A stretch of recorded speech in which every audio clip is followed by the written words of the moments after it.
Look out. What you think about? So here's what we're gonna do. We're gonna do a short live, and then we're gonna do the Patreon thing. So if you remember Patreon and in Discord, you can hop into a voice chat with us if you want to.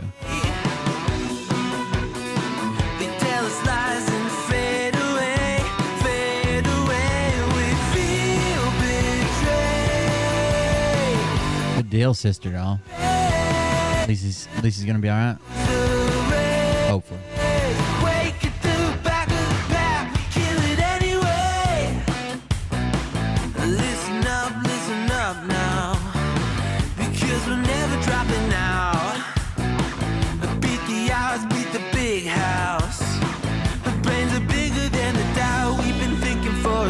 Never let the truth fade away. This is bigger than ourselves. We won't let the world burn away. Burn away. We feel betrayed. Yeah, I found the video of him predicting it over and over again, basically every year.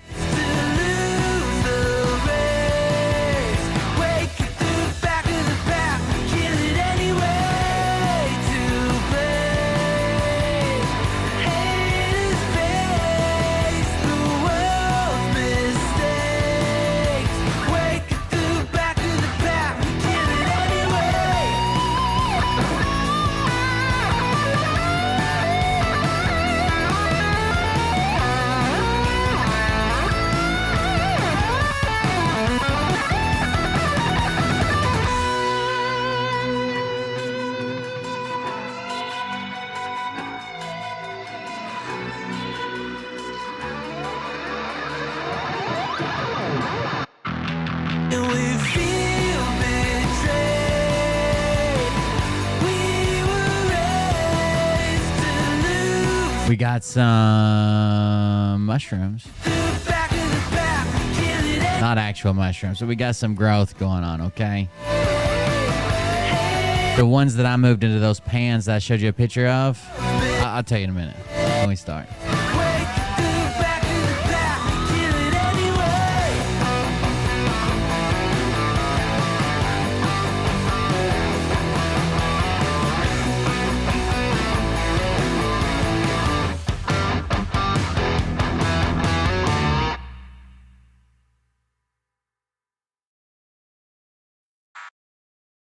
All right, let's roll the intro.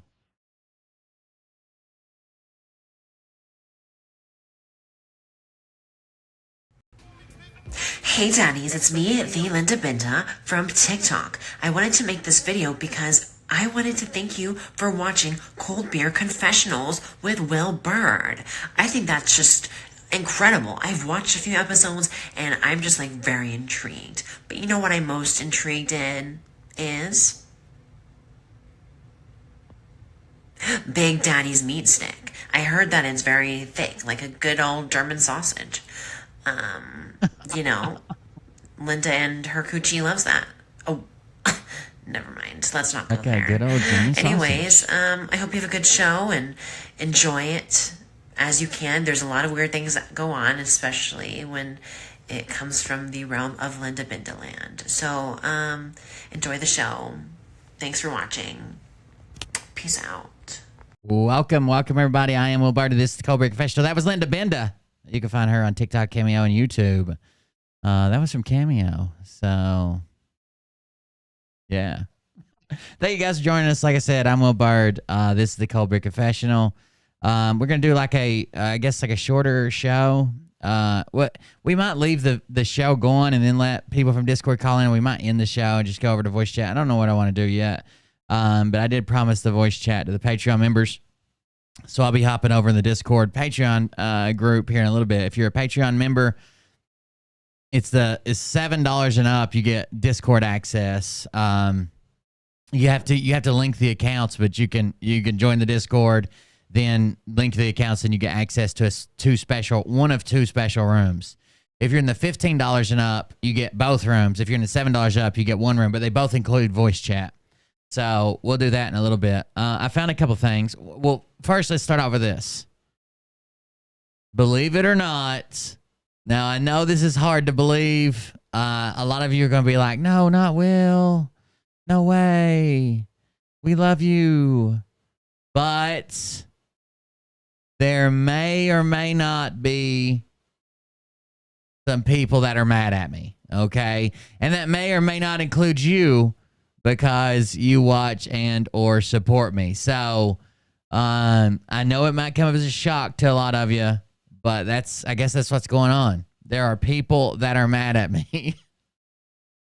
So if you don't know, we did the Rhino story. Rhino passed away, and people were very concerned because this random lady from the internet who didn't even know Rhino somehow was going to be in charge of his remains and his funeral decisions and where he's being buried and getting his phone and his wallet. Like, it seems really weird, right? Like, it all seemed kind of weird. Like, why would this person be in charge? So we made a video about it. They're like, we're not doing a fundraiser. We're doing this out of our own pocket. I don't know. Is Ramesh mad at me? Let's see.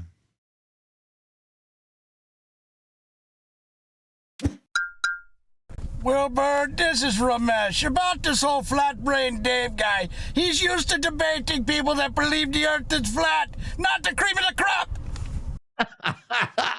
The flat-brained Dave guy. Thank you very much, Ramesh. I appreciate that.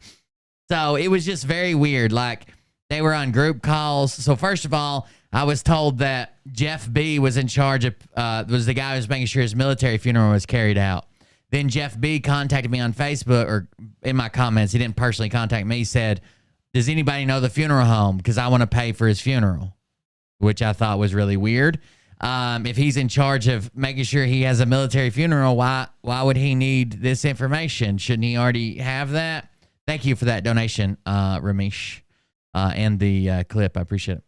Then other things are happening. Like that for some reason they didn't want to tell anybody. It was only supposed to be this small group that was on like a group call. You weren't supposed to tell anybody, including his wife in the Philippines, which Kathy H is now saying that the wife in the Philippines they weren't actually even married, that the paperwork was messed up. So they just thought they were married for 5 years and hadn't seen each other in 5 years, but they weren't actually married. And she was siphoning money off Rhino or some shit, which is kind of what I thought from the get-go. Like she was like a cam girl or something, whatever. Then they said, well, don't tell anybody, including his wife, specifically me. Don't tell me. Why would it matter if I knew that he had passed away or not? What does that have to do with anything? Why would that matter? It was just a really weird situation. Well, then I told you yesterday that sister-in-law has been contacted. Now, sister-in-law was married to brother of this deceased individual. And sister-in-law was contacted, which is good because that's probably the closest living relative. Yeah, it's an in-law, but to be fair, that's better than some random person on the internet. You know what I'm saying? Like it's probably not great if I pass away and the only person that's left is my sister-in-law. But it's better than some random person on the internet. So now Kathy H is all fucking mad because the sister-in-law contacted the people that matter, or the people that are handling this. And she's like, well, we talked about this. We agreed to it, which is the first time she's brought this up, that she talked to him about his final arrangements and that they went over this or whatever. And she's going to pretend like she's crying. But even if she's truly crying, just because you get emotional, imagine tomorrow that the number one YouTuber, let's say PewDiePie, dies. And I cry and I'm like, well, I'm making all his decisions for his funeral. I'm going to call the coroner right now. That doesn't make any sense, right? Just because you get emotional doesn't mean that you have any rights to make decisions for these people. If this was actually legit, you would have fucking paperwork. That's how it works. If this was legit, there would be some type of paperwork and everything would be fine. Because there is no paperwork, seems very weird. Seems very sketchy. Why would there not be some type of paperwork? I don't know. It seems very weird to me. It all seemed very weird to me. So that's why people asked me to make a show about it. So I did. And we made the show about it. It just seems so fucking weird, dude. That's all I can say, I guess. It just seemed very, very strange at the time. And now she's pretty upset at all of us. We're all horrible people because we think that the legal requirement when someone passes away, that's exactly what she is, an attention vulture. She could care less about the funeral. She could care less about Rhino. She could care less about people and probably even care less about the money. But she likes to walk into a room and say, I'm in charge of this, and I've been talking to this person and this general and this president of this foundation, and that's what she likes. Okay? She'll even brag about, when I was in real estate, the president of the homeowners association used to come to me and just stupid shit, just so she feels like she's in charge of something. So just because you cry, just because you're emotional, just because you're upset, just because you were on this guy's panel one time, doesn't mean you get control of his body after he passes away. At all. If the sister-in-law wants to say, I want her to handle it. Or if the person who is deceased now, if that person would have written down, I want this person, if you were this pressed about it, and you knew how sick he was, and you knew how bad it was, and you knew everything that was going on, why didn't you press him into writing some type of last request down, signing it? You can sign digitally. You can send fucking emails. You could fucking print it off and mail it to him. Why didn't you have paperwork that says you're in charge? Seems very weird that out of all those things that you don't have anything. You don't have anything saying that you're in charge. You're just saying I am, right? What the fuck is wrong with the chat? Anyways, the whole thing seems fucking weird. And that's what I was saying the whole time. Like, I don't know what's going on here, but obviously it can't be good. The whole thing just seems weird as fuck. So we're gonna listen to her audio clip in just a second. I'm trying to figure out where the chat's at and why it's not showing up. What if I got a hold of right here? That's not chat, is it? No.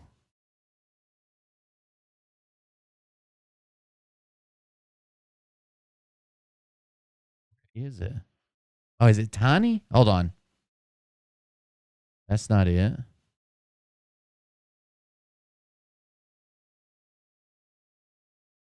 Give me just a second. I'm trying to fix the chat. I guess it resized or something. Transform. Fit to screen. Okay, there it is. Okay, I don't know how it moved like that. Anyways, yeah, it's just she shouldn't have. She doesn't have permissions.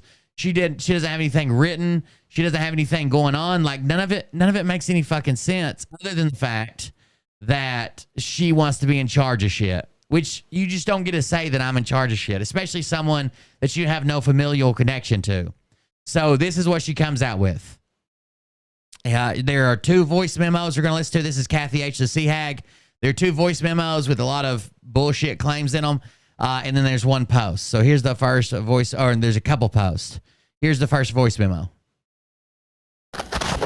Well, good morning, Kamikaze. Yesterday morning sometime, a woman made a anonymous phone call to the coroner's office in Shreveport, Louisiana. Very a notary, that's about it. As a result of that bogus.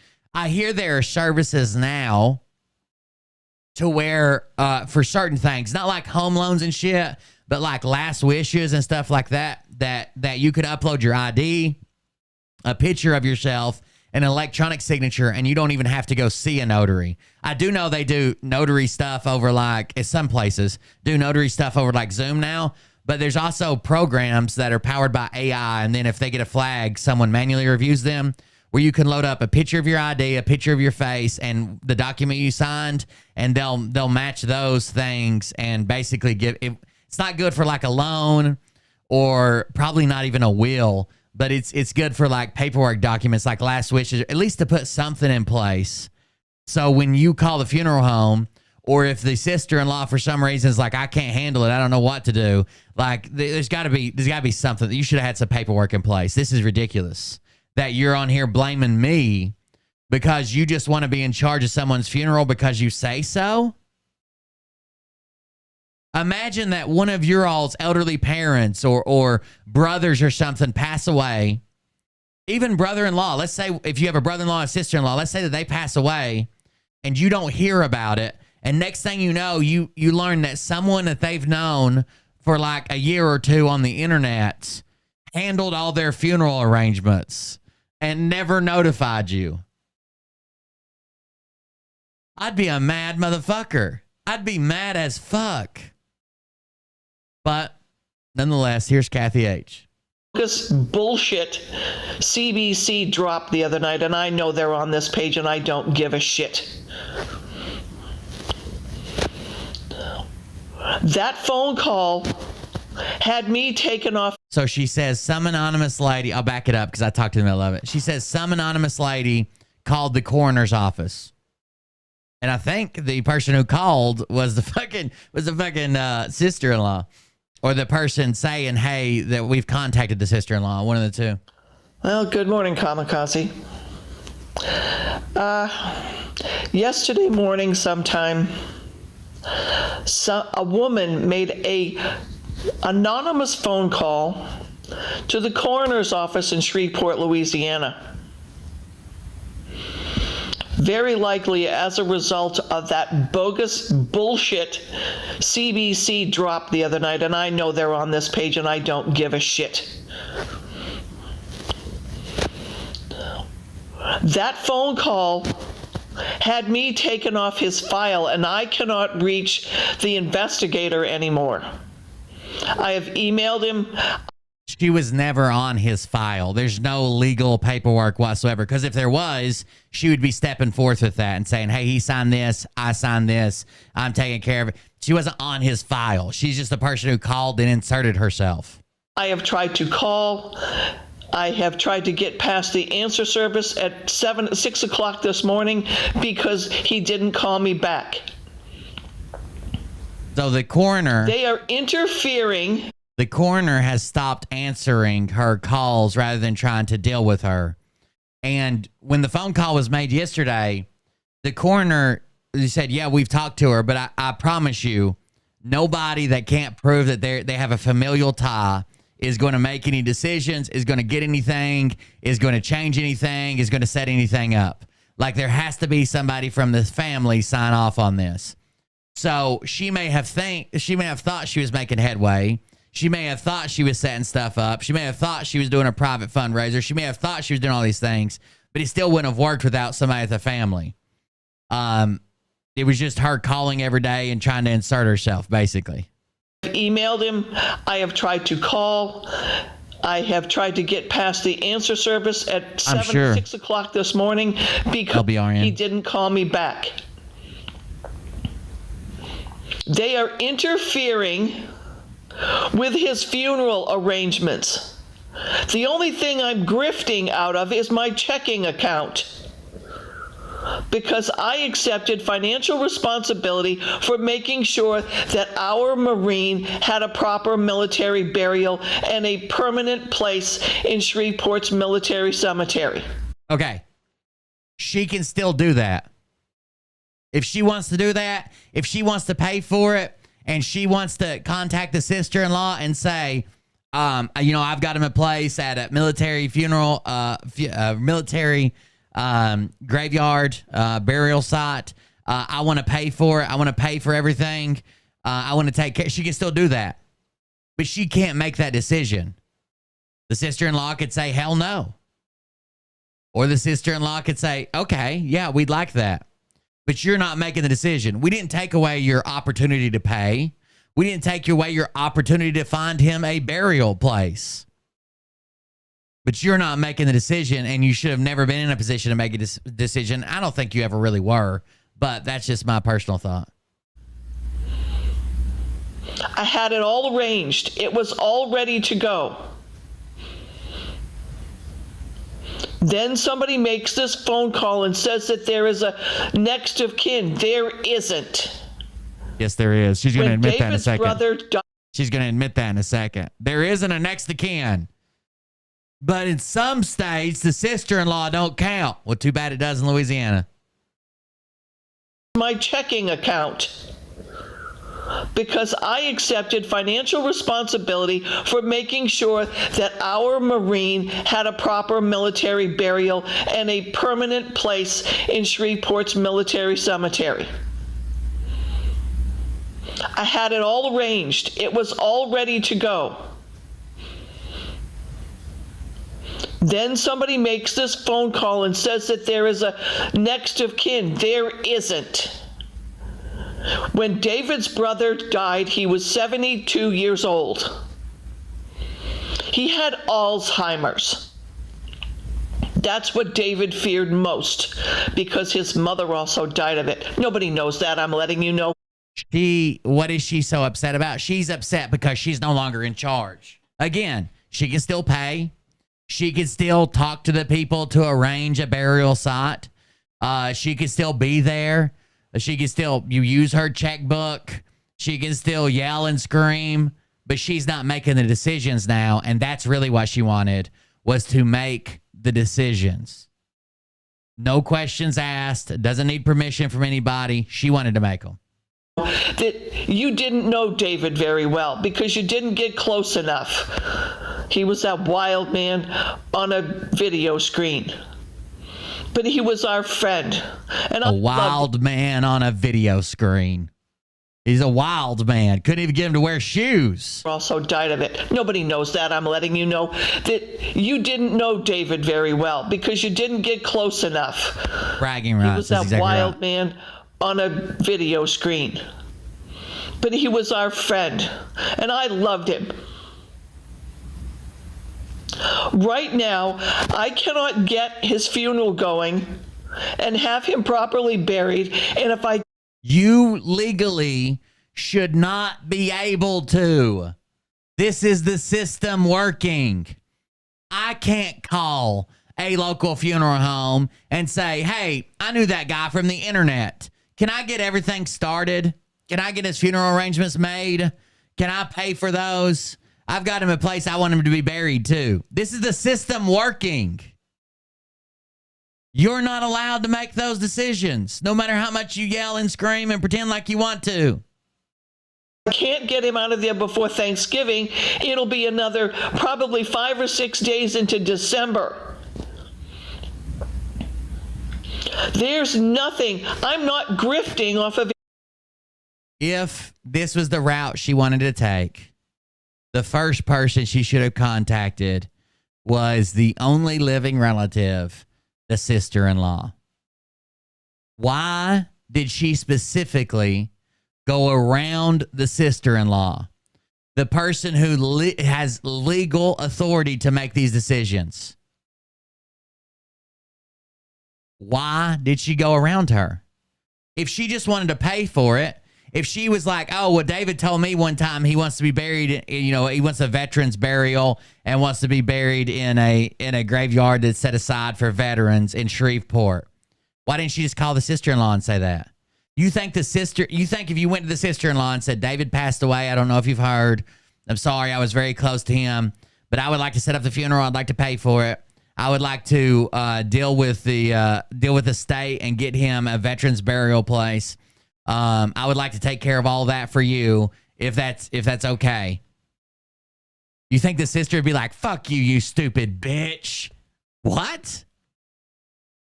No, you specifically avoided telling people so you could do this. Anything. We're not raising money for me. I don't care. I never took a dime. Hold on.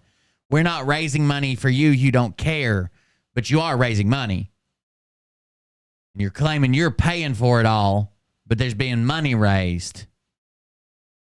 So where's that? You going to bury it with? If there's extra, you're going to bury him with it? You put it in the casket, stuff a pillow? I've never, ever raised money for anything unless it was a really good cause, and I've never controlled money, and I never will. Somebody made a false statement to Will Bird, a.k.a. CBC, in case you don't know who he is. A.k.a. CBC. I think I'm CBC, a.k.a. Will Bird, C-Hag. And that resulted in that 30-minute tirade of telling everybody what a piece of shit I am. Yes. Basically. I will agree with that. He doesn't know me very well. Well, and you I told know everybody where he lives. You told everybody I sent a black guy from Georgia to have you assassinated, and you had to run him off your porch with a gun. And then you also know the sheriff's department, and they showed up and told him he's not allowed in Florida anymore. So, who doesn't know who here? In case you don't know who he is. And that resulted in that 30-minute tirade of telling everybody what a piece of shit I am. He doesn't know me very well. And I know where he lives. Tell him that. You coming to visit? I don't know where he is right this moment. I have ways to figure it out. That kind of nullifies the threat, right? I know where he lives. And if I don't, I can probably look it up. Okay. Some old lady is threatening me after she told this huge story about how I sent black people to her house to kill her. Oh, I'll wait. You coming to visit? Just know, push comes to shove, I'll probably walk on an insanity plea. I got the paperwork and everything. Everybody what a piece of shit I am. He doesn't know me very well. And I know where he lives. Tell him that. And if I don't know where he is right this moment, I have ways to figure it out. Ah. I need to get control of David's body, get him over to the funeral home, have him properly cremated because there's no funeral, and I am just Have him properly cremated. taking financial. Was that even his wishes? Was that even his wishes? It's the first time you mentioned it. Responsible. They're going to waive the 3 days and just do his cremation. But I can't get it done. Okay. Wait a second. You've got to be in charge of getting him cremated, or else they're just going to do it.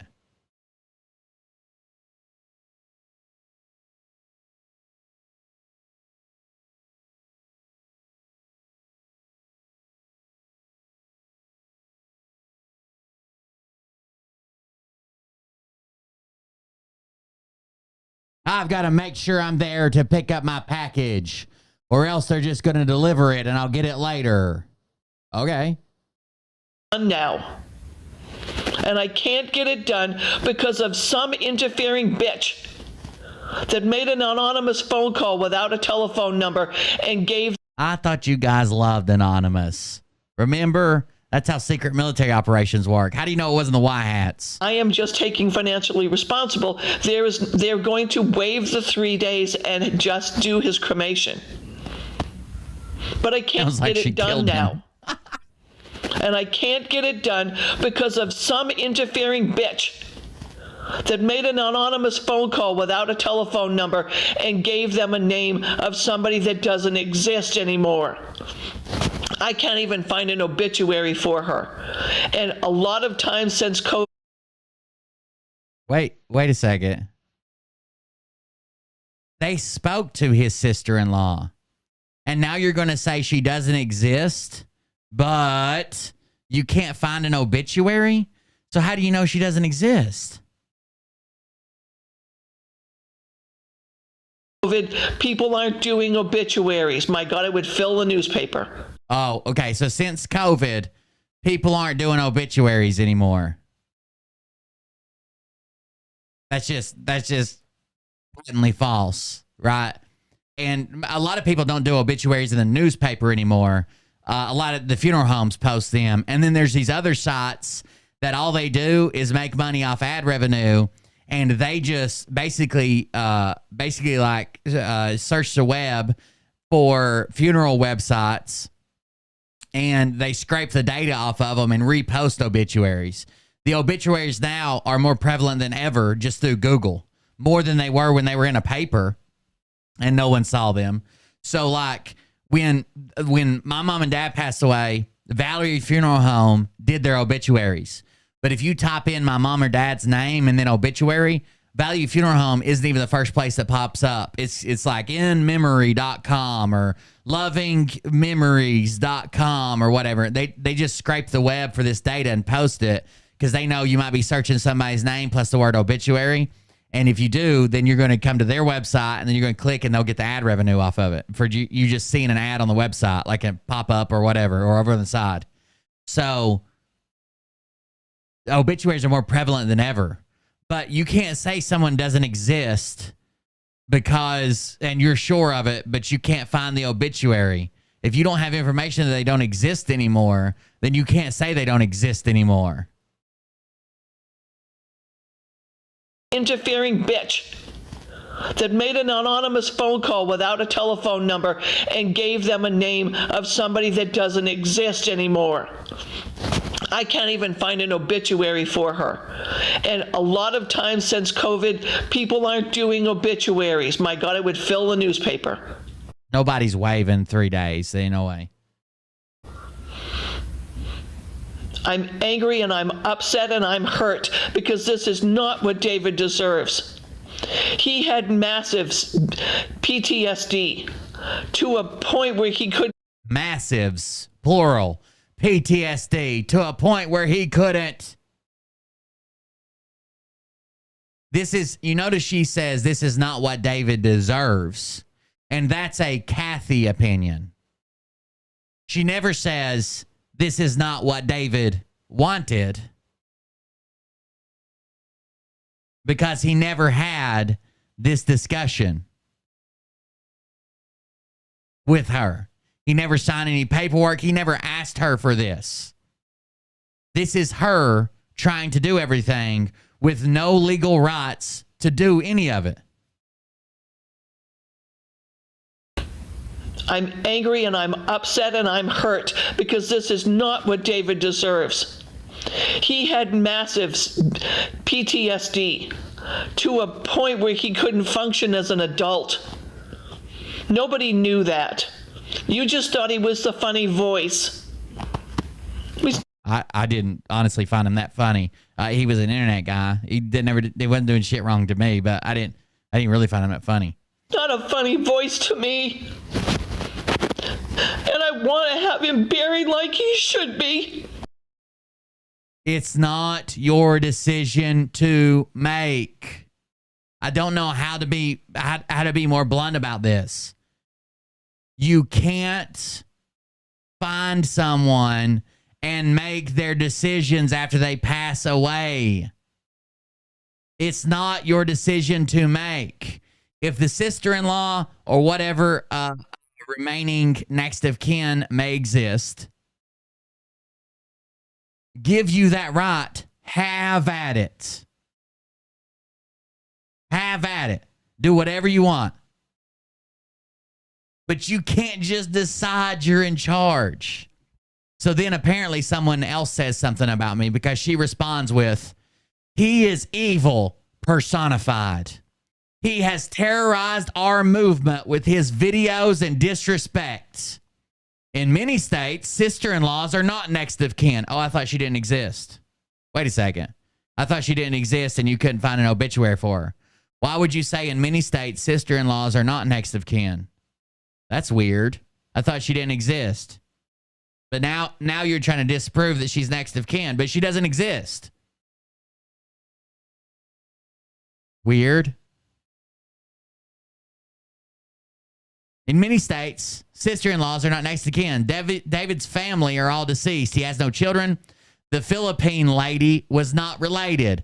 The so-called marriage papers were never properly filed. She was taking money from him that might have made a more comfortable life. He was homeless, living in his car.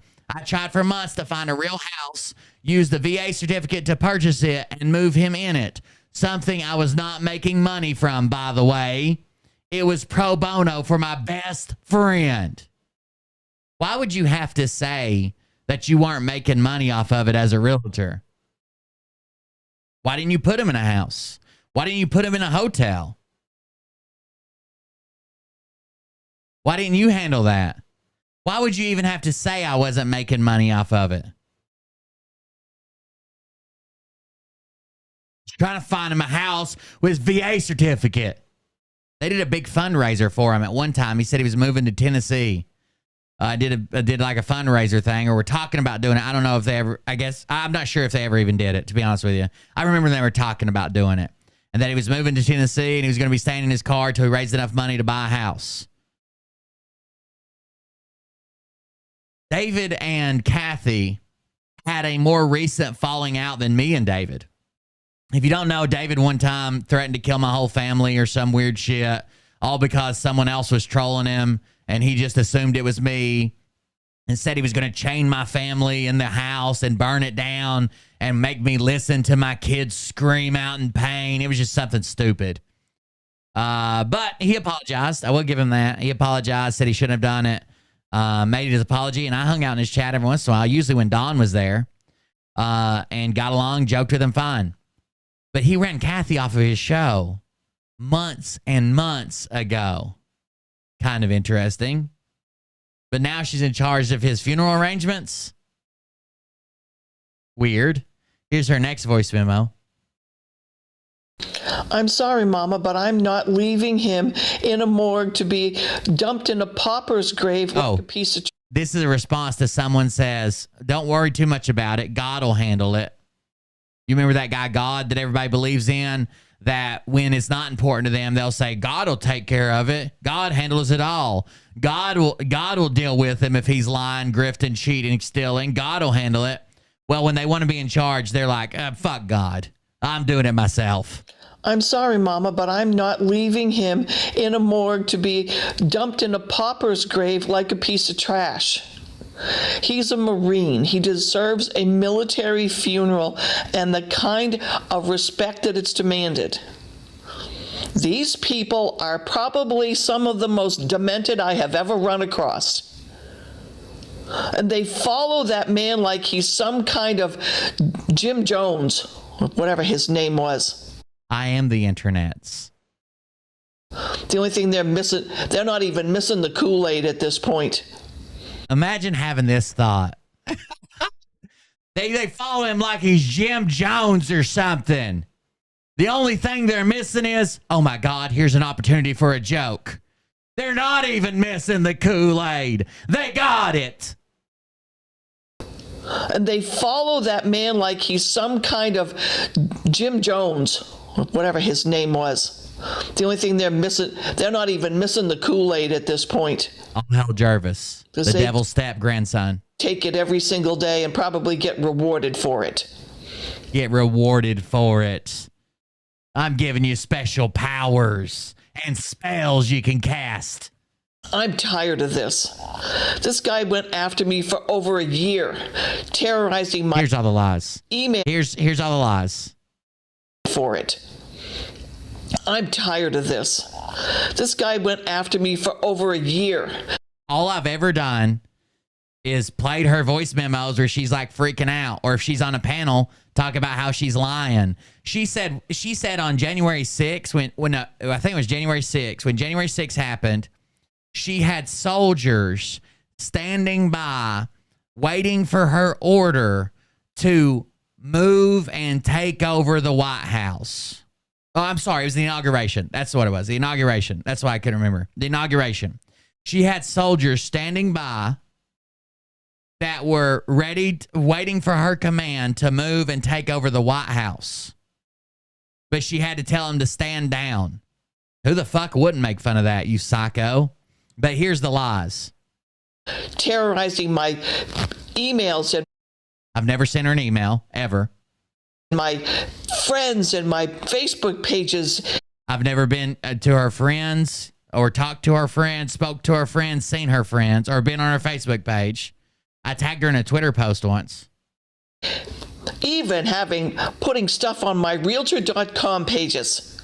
I've never been to her Realtor.com page and left any type of comment or hacked it or anything like that. She also claims that I've hacked her Telegram, that I've gotten people kicked off Telegram that are owners of groups and shut down the Telegram, that I sent a black guy from Georgia to her house to kill her, that I've hacked into her phone, that I've stolen voice recordings from her phone, that I've trained an AI system to sound like her to make these recordings. Like, she's a fucking psycho. Because they thought they were funny. It's not funny anymore. Now they're interrupting someone's final request. I know this is what he wanted because we talked to him about it. Bullshit. Bullshit, bullshit, bullshit. Even if you did talk to him about it, you know what that means? Not a goddamn thing. If you're not next of kin and you don't have any paperwork, my dad wouldn't write down, my mom and dad, they wouldn't write down what they wanted for their funeral. It made them sad. It was depressing, blah, blah, blah. But they told us, and we're their next of kin, right? We're the children. That works. You're nobody. You're a person from the internet. Doesn't live near him, doesn't hang out with him, isn't there every fucking day. You're a person that's known him for a couple years on the internet. It doesn't matter if his ghost is jumping up and down on your chest. Your old lady bosoms laying to each side. jumping up and down in your chest. You don't have a right to do a goddamn thing. And that's why we have these rules in place. So people like you can't take over, can't make your own decisions, can't do it without informing the family. So it's not something I'm going to let go. He has no family. He was a homeless veteran living in his car until an advocate. He has no family, except sister-in-laws aren't counted. And I think she may be dead, but I can't find her obituary. All hail the White Wolf. Living in his car until an advocate named Cindy that I can't reach because I need his phone befriended him and helped. If you were that close to him and helping him out and trying to get his VA loan through to buy a house, why wouldn't you know his VA advocate and how to contact her? That's real weird. You seem to be intertwined in this story until you're not, and then you need other things from him. You want his personal belongings? You want his personal belongings because why? An advocate named Cindy that I can't reach because I need his phone befriended him and helped him get into the hotel that he died in. He died like he lived, all by himself. My community, well, it was Shar when she was here, even raised money for him like a Thanksgiving meal. Like it's not like we were these mortal enemies that never spoke or talked to each other or had some type of bad blood. The point is, you don't have the rights to make these decisions. If you want to do anything, if you want to pay, if you want to make a decision, you want to figure out where he's buried, you want to dress him up, you want to give him clown makeup, pick his fucking casket, but pick his urn, you have to be a family member or get their permission. You have to be a family member or get their permission. Self.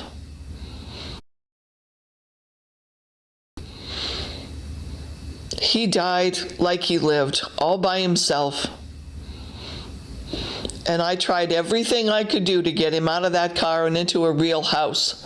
By the way, when I called this out, I'm not trying to speak ill of the dad.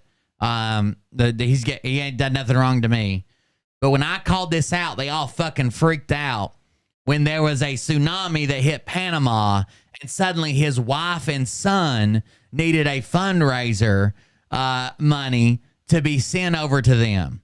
Now that he's passed away, that wasn't his wife. That wasn't his son. They didn't even have paperwork. I'm taking over the funeral.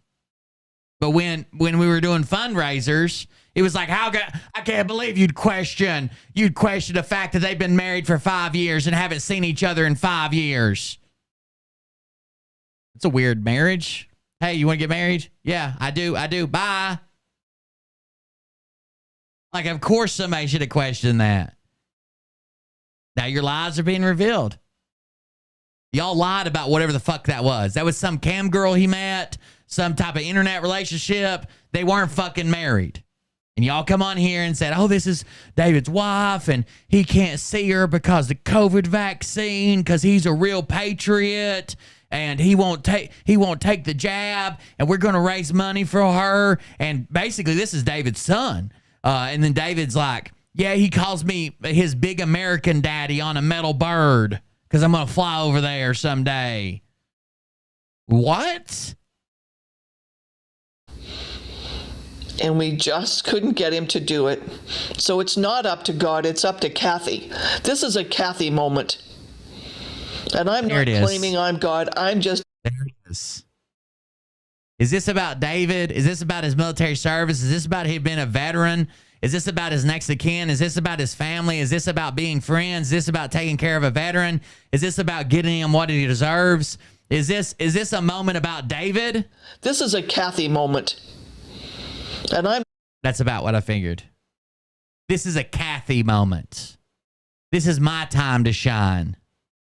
I'm not claiming to be God, but I'm going to do everything I can within my power because this is a Kathy moment. Really, someone else you barely know from the internet passed away, and this is a Kathy moment? That was more like a sea hag. Up to God, it's up to Kathy. This is a Kathy moment. And I'm not claiming I'm out of that car and into a real house. And we just couldn't get him to do it. So it's not up to God, it's up to Kathy. This is a Kathy moment. And I'm not claiming I'm God. I'm just telling you I'm following through with his last wishes. And I knew what they were because That only she knows about, because there's no paperwork, there's nothing legally binding, there's nothing signed, there's no voice recording, there's no text message. She's the only person that heard him say these words, and we're just supposed to believe her. Imagine that someone close to you dies. Anybody. Brother, sister, son, mother, daughter, it doesn't matter. Someone close to you dies. And I show up and say, well, he told me that he wanted to be cremated and buried on the top of Mount Everest. So that's what I'm here to do. And you're like, what? We have a family plot. Everybody's buried there, and we thought he wanted to be buried there with the rest of us. Nope. I'm here to take over, boys. You just don't get to do this. You're not mad at me. You're mad at the system that prevents you from doing this because you have no right to do it. The Kathy moment. it's up to Kathy. This is a Kathy moment. And I'm not claiming I'm God. I'm just telling you I'm following through with his last wishes. And I knew what they were because he told me. And I'm mad, and I'm going to stay that way. If the funeral home let her do this, could you imagine the liability they would be under when someone shows up and says, well, I'm his nephew. I just found out about it. Nobody told me. What happened? You're telling me some random lady from the internet decided that he would be cremated and buried wherever the fuck she wanted? What the fuck? You don't get to do this. So here's the rest of our messages. C-Hag writes, I'm a surviving spouse. I have been dealing with the VA for years. I know the drill. This is not true. So once her spouse died, she's not a veteran. So once her spouse passed away, she probably had to go through the funeral arrangement stuff. But most of the time, when you go to the funeral home, they'll ask, did the deceased serve in any branch of the military? And once you say yes, they know every step to take. They know everything to do. They know who to contact if you want to be buried at a military funeral home or a military burial plot. They know everything to take, every step to take. And if you say no, then they just go on with their thing. That's it. It's really fucking simple. The hardest part might be getting the records that are in St. Louis, especially if it's over there was a big fire at the records hall in the 60s or 70s or something. And a bunch of those records were lost. So if you've got an older veteran, that might be an issue, right? But as long as you've gotten out since the 60s or 70s, whenever it was, then they can just pull your DD-214. They see that you didn't have a dishonorable discharge. That's the only one that prevents you from. And there's honorable, there's general under honorable conditions, and then there's dishonorable. As long as you don't have the dishonorable, the lowest one, then they set you up a plot. They say they sign a little fucking thing that says that you're verified, you're good to go. It's not that big. But Kathy makes it seem like since her husband died years ago, she's been dealing with the VA every fucking day. This is not true. She has nothing to deal with the VA now. Her husband died. She probably set up a funeral and a burial, and she hasn't spoken to the VA since. Anyways, I'm the surviving spouse. I have been dealing with the VA for years. I know the drill. This interference will cause him to be mass graved as a pauper. That's not what they do.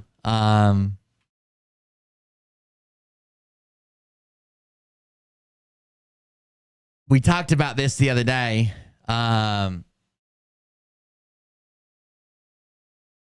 when there's a body that it would be called unclaimed. Okay, when there's a body is called unclaimed. They basically the medical examiner will hold unclaimed bodies until they find the next of kin or a funeral home. After they have a certain set of time, you have to hold it for this long. You have to hold it for this long to. Is there not a medical discharge? No. That you would still get an honorable discharge for medical. They would hold somebody for however many times they're supposed to do. And if they can't find the next of kin, then they basically find a funeral home that wants to do the burial. Maybe they're slow. Maybe they have openings. Maybe they have something. Maybe they have whatever, right? There's then usually like a department with the state that'll fall under like transitional services or human services or something like that. And this service, they call them indignant burials. So basically, whatever the state has funds set up for this, they'll find a funeral home willing to do it. And they'll say, okay, this funeral home's willing to do it. And nobody claimed him within like 90 days or whatever. This funeral home's willing to do it. If they'll do it, we'll give them like $2,000, whatever the minimum is, like $2,000 or like $3,000, whatever there's a minimum that the state will give out. And they will hold the basic burial service, whatever, for them. They'll do all the very basic of everything. And they'll get buried. And they're not unknown, right? They have a name most of the time. We're not talking about a Jane Doe. So they'll get a marker. They'll get everything. But David's a veteran. David does have a next of kin. David is a veteran, has a next of kin. He has an honorable discharge. He cannot have a dishonorable discharge because he was receiving, according to him, he's receiving payments from the VA. And a dishonorable discharge, you don't get to apply for payments for the VA for disability. So he's receiving disability payments for that. So he has all of this, and he has a sister-in-law. They're not going to put him in a mass grave. I don't know why she even says this. They're going to put him in a mass grave like he was a pauper. Well, no, that's not what they do. So, weird. Cause him to be mass graved as a pauper. I've contacted the VA. I've spent hours searching for family, even 2 times removed, to satisfy these people's need to interfere with his wishes. So she claims she spent hours looking for a family.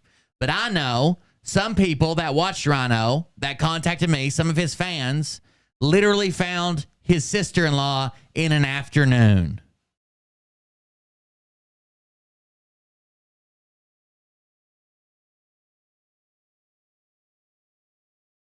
At least they could do the ashes for your feet, Dr. J, because that's where they were always pointed towards, right? Always up in the air, pointing to the bedroom ceiling. They might at least cut you off at the ankle or something and cremate those. Something like that.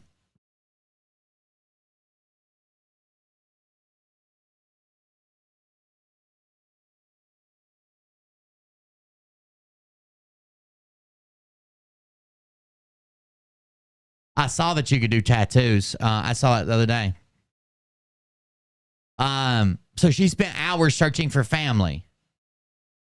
But these other people that just watch Rhino, that apparently don't have the hacking skills she does to find me, found her in an afternoon and contacted her, and she had no idea. To satisfy these people's needs to interfere with his wishes. Very important. For the foreseeable future, please do not share anything off of this page per will justice. People have been banned for doing it. So now they're trying to lock down this page. Lock down this page so I can't see what they're fucking doing or something. I don't know. I have craziest thing I've ever fucking seen, to be honest with you. They're just wild. They're just wild. Something going on, aren't they? There's something wild going on over there. But apparently they're locking down the page and shutting it down so no one can interfere with what's actually going on. And they're going to keep it all in secret even more so because we ruined Kathy's, this Kathy time. This is Kathy time. This is Kathy 30. You understand me? This isn't God. This is Kathy 30. The woman is a psycho. This is like me being mad that I can't have your house after you die. I can't have your home after you die. But I talked to the dead person. You want it? You're his sister, you're his mother, you're his brother-in-law, you're his sister-in-law, you're his nephew, you're his you want it? Well, I talked to him. I don't think there's enough ink or patience, book girl, to tattoo him on the ass. Neither.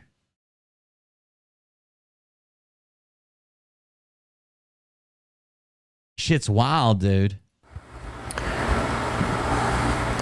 Jab Neil, I can tell you right now that Shane Phelps' death has been publicly discussed all over Telegram and YouTube. So someone named Deb said, well, you guys hid Shane Phelps' death from us. Or somebody on Telegram said it. Discussed all over Telegram and YouTube. And when the time is right, we will discuss another one. It does not require any of your intervention. Thank you very much. Your presence is no longer needed here. Okay. That's a bannable offense, apparently. Just an explanation. A very dear friend of mine passed away, and the motel he was staying in did not do the wellness check that friends of ours had asked to be done. And he was found deceased 2 days later. He has no next of kin, but he was one of my best friends. It's taken me 3 days to unravel all of the connections that I need to make in order to claim responsibility for his funeral and help dispose of his estate. That doesn't make me an evil person.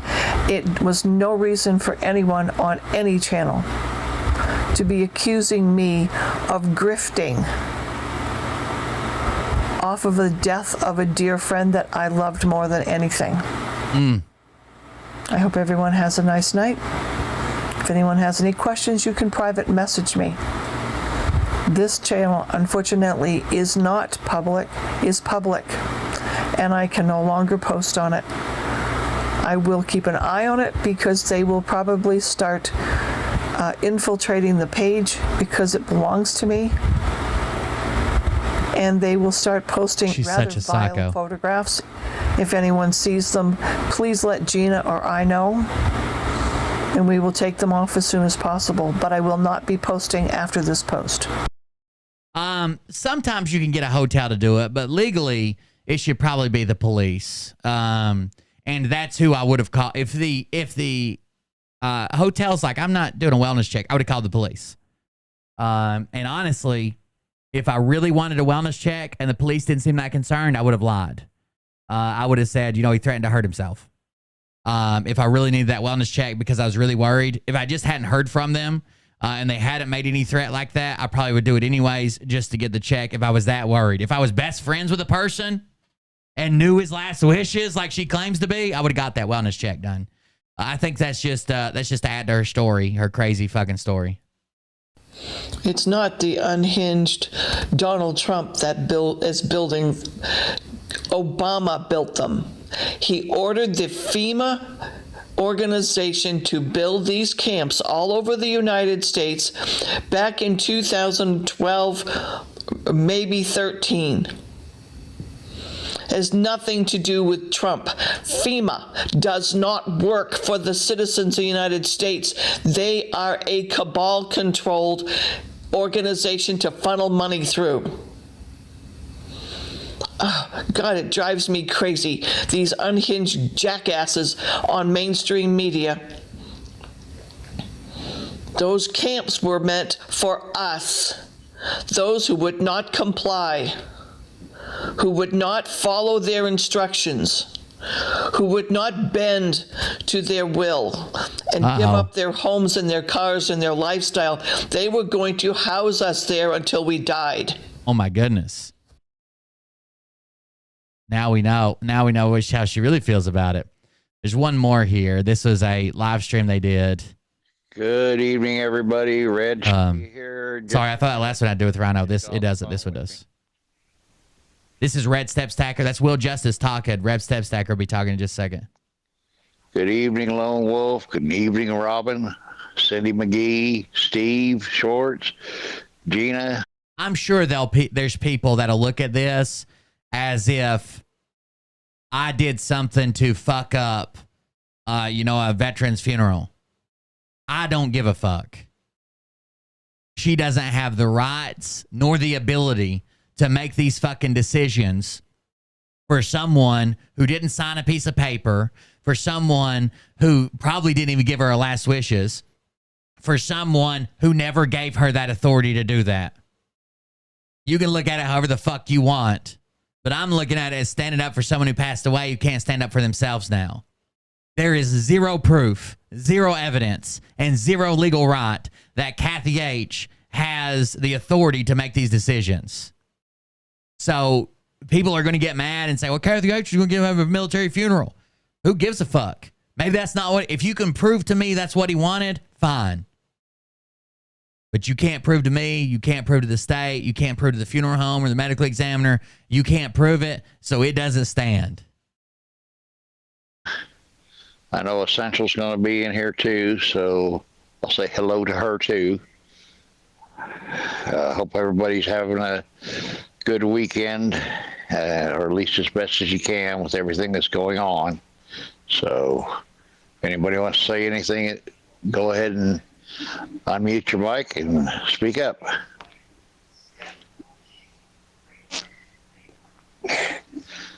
Hi, Essential. Hi, everybody. Hello, Hi. how are we doing? Good. Hope everybody's well. Hello, Mama B. I just saw you pop in here. Red should be here any minute. He just got off the phone. Hello. Should be here in just a minute.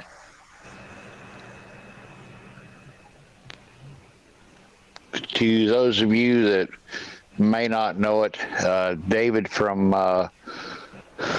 Rhino Nation passed away this week. We had a little moment of silence for him Friday night with me and Essentials chat, but I just wanted to pass that along to any of you that knew him and everything else. He will be missed, along with Shane Phelps and several others that we've lost this year. So I hope everybody will keep any of his family members and stuff in their prayers. We're having a hard time trying to locate his family members right now. And Kathy H. is stepping up to help make sure that something decent is done with his remains. And they if you guys remember, you would only remember if you don't know who Kathy David H. is Rhino stepping up. and you're just think of every time Kathy was going nose to nose, button heads with a guy in the chat, that was him. And and out of all the people that would be stepping up to take care of this situation, wow, kudos to her. She's got a bigger heart than me for sure.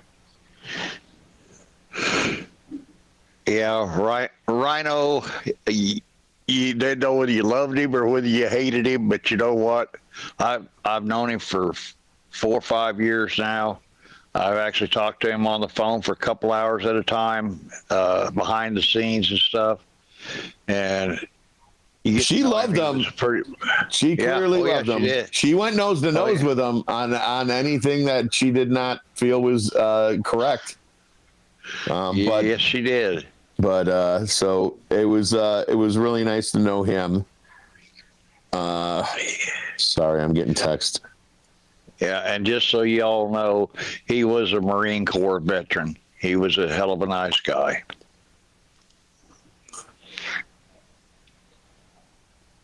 I didn't really get a chance to. She's know him stepping except up for him. here, in the circle. Has Travis or Don said anything about Rhino passing?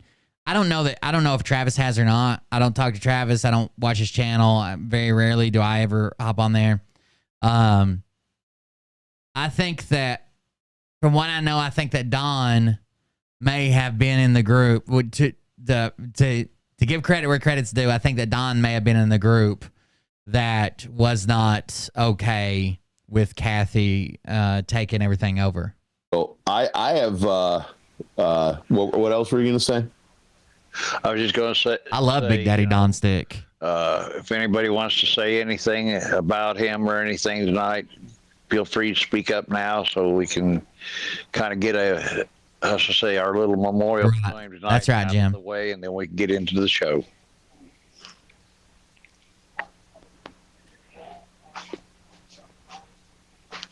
Well, he sure brought some flair and color to the live streams. Yes, he did. And he stood firm on his beliefs. And I'm sorry to lose another one with that much vigor. That's right. And talent. Kathy H made an official announcement that she's no longer associated with any of those groups. Then once he passes away, she's like, he was my best friend and I loved him. In our war. Yeah, as I said before you got in here, Red, him and Shane Phelps will both be missed very. They confuse who Shane is too here. So yeah, Shane. He says, Red, as you know, him and Shane Phelps are really, really going to be missed from this community. Let's see how much they're missed. Let's see if Red even knows who the fuck Shane is. Died. When did Shane die? It was not quite a year ago or a year ago. A year ago, probably. A month and a half, 2 months ago. I think. About 2 months ago. I'm sorry. Up with the other Shane. Wasn't that Shane who passed away with Mike from Liberty Warrior? Yep, that was him. That was the one about a month and a half ago. Yes. About a month and a half ago. I'm sorry. I thought there were two Shanes. Oh, okay. Okay. I thought there was two I didn't know Shanes. the other Shane. But yes, they'll be greatly missed from this community. But I was confused. I thought there was two Shanes, and I missed one Shane instead of the other Shane. So I was thinking about the other. There is no other Shane. Okay, I understand the two Shane deal. Very well. I mean, we lost a lot of good people in this, and hopefully they're not so worried anymore, looking down upon us, and they're going, just play it through, guys, play it through. Yeah, I'm sure they're in heaven and or hell saying, God, I hope NESARA GESARA hits soon, guys. Jesus. When's Trump supposed to come back to office? I've been missing him. When's he supposed to go? So I finally found a couple videos. One of them being this one. This is from 2022. NESARA was activated behind the scene. Got that right? Yeah. Got that right? Yeah. Nice. How are you? So I heard yesterday that the global NESARA was activated behind the scene. And if that's not the date, if it's true, which date was it activated behind the scene? This is from January of 2022. Not officially. Almost 2 years ago. Yeah, you heard right. Yesterday there were major things that happened. I didn't get into specifics, with what I just said before to start this Q&A. But whatever intel you heard or wherever you heard it from, it wasn't from me, obviously, because I haven't talked about NESARA, at least since yesterday. But whatever you heard is accurate. There was an activation that took place this weekend. I want everyone to remember one thing, and it goes back to something Trump said during the campaign before, the election in November 2020 even happened. Trump said that y'all better hope that you elect me, because if you don't, you're going to be missing out on something that is just absolutely amazing. We're going to roll it out January 1st. Amazing. January 1st. He meant January 1st, 2021, but he had to push it to 2022 because you guys didn't elect him. I mean, it was stolen. I mean, I mean, I'm so mad I could piss on a pregnancy test. January 1st. He meant January 1st, 2021, because he planned on being reelected. And that never happened, obviously. So he didn't roll it out. So I think what happened was, I think that this was rolled out on January 1st, 2022, exactly 1 day after, exactly 1 year after it was originally intended to be rolled out. Number two, how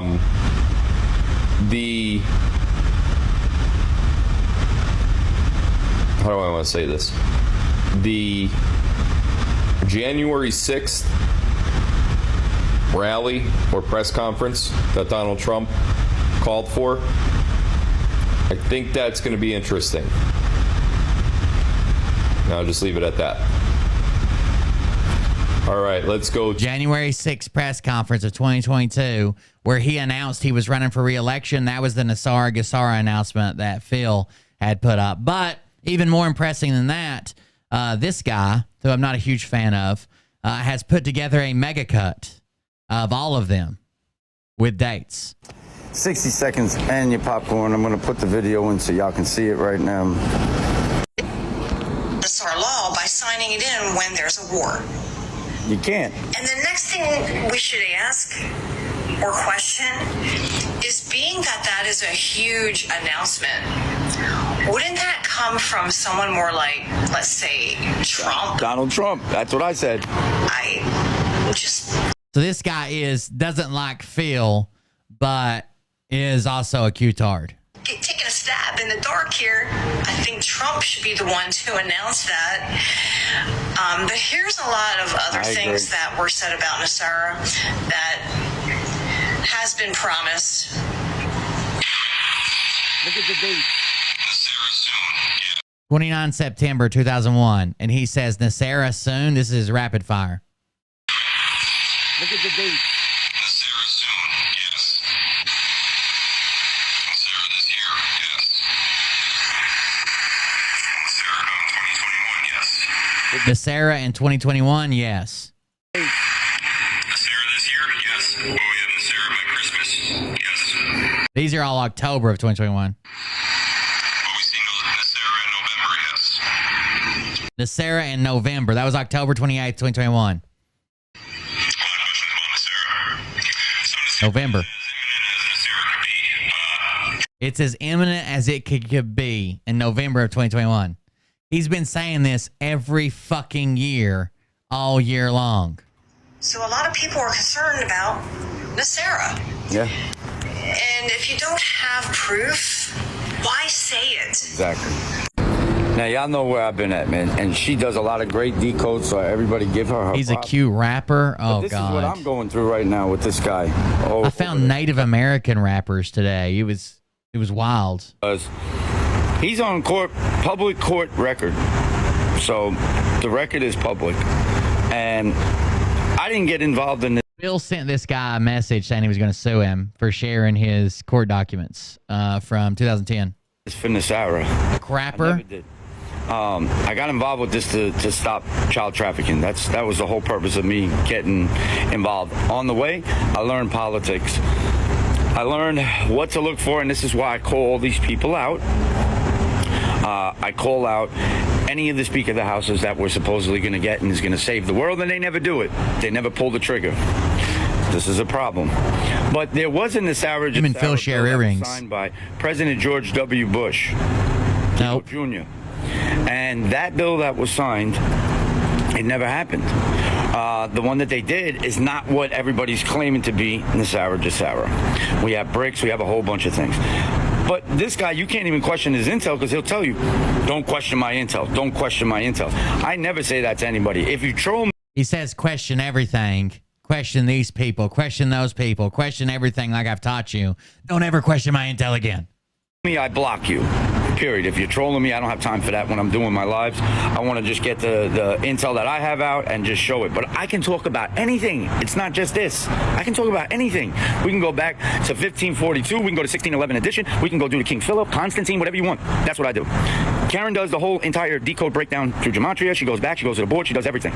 So what we're saying, and what she's saying, and what I'm saying is, why even promise this people, and why even say this? And you've been saying this for every year, 2020, 2021, 2022, 2023. Like, dude, your intel's off. We know it. I hope that people stop fucking following you, because you're just a fucking tool, bro. You took a lot of money from a lot of people, man. A lot of money. So is that NESARA NESARA? You're NESARA NESARA? Is this why you sent this to me? Because we calling out the bullshit? There's my 3 minutes in popcorn. Y'all go check out. See if I can find this where his head's moved. He's got another video of it if we can't get. Oh, there it is. Hey there, I'm respectfully asking that you remove any videos from your platforms that are about me. If you won't comply, I intend to send a cease and desist letter to your last known address. If they still remain, I'll be filing a slander lawsuit against you. You are personally misrepresenting material facts about me to gain a following at the expense of my following. This is litigatable. Something and intend to pursue it. Why you sent this to me? Because we calling out the bullshit? There's my 3 minutes in popcorn. Y'all go check out Crash the Matrix, man. She's on it. She's on Telegram. She's not on Twitter. Well, she's on Twitter, but not as Crash the Matrix. I think it's in the Matrix. I don't think it's Crash the Matrix. I think she's got a Q rash in the Matrix. I forget what her name is on Twitter. I apologize. But yeah, this guy, they told me he's not even on TikTok, so this is a clone account. But why waste all this time? Is this one of your boys? One of your friends? One of the people that scam people? Yeah, probably so. I never asked for money for crypto, ISO, none of that shit. I'm out of here. And my popcorn's been straight the whole fucking time. We're all waiting. We all want answers. But stop telling people they're going to get NESARA tomorrow and January 21st and January 20th. Stop it, bro. Stop it, bro. Let's check out some of his raps then. Script Keeper music. Are any of these his raps? Where's his raps? Linktree Script Keeper. Open anyways. He got an OnlyFans, Instagram, Telegram, Truth, X. How Bad Is My Batch? Part 1 of a 26-part series about the fall of the cabal by Janet. Script Keeper music.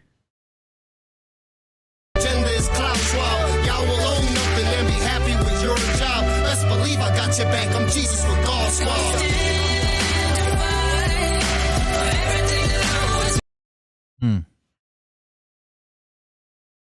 Bot Dark Madiga. All bad. Sounds like when they were attacking Orange Man. Conservative actors, they changing them lanes.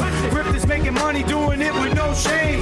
When we're calling out elites, digital soldiers giving intel, yo, right through the means. Democrats pass bills while you sleep and dream. 1.5 trillion in scheme, biolabs going green.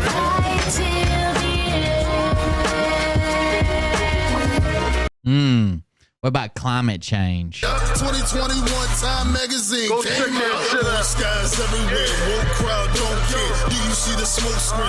Y'all better beware. Media is bullshit. Always trying to make you fear. Climate change lockdowns coming soon for the year. Yeah, some of Phil's fans think that Patriot Princess is Phil using AI to look like a woman to give them the actual intel. Ultra MAGA, freedom ain't free. I've been down, Gilgamesh. Come and fight me, but I'm the ruler of this reality. My mic causing casualties. A great sign appeared in the heavens. A woman clothed with the sun, with the moon under her feet. A crown of 12 stars on the top of her head. She was pregnant and cried out in pain like she was dead. She was about to give birth. Then another sign appeared in the heavens. An enormous red dragon. 7 heads, 10 horns, and 7 crowns on his head. And this red dragon wanted the kid dead. Got quick to buy your liquor, quick to flip.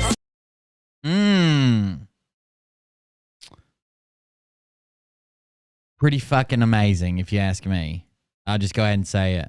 I've never met a better QAnon rapper named Script Keeper who's on Telegram and Instagram. I know that much.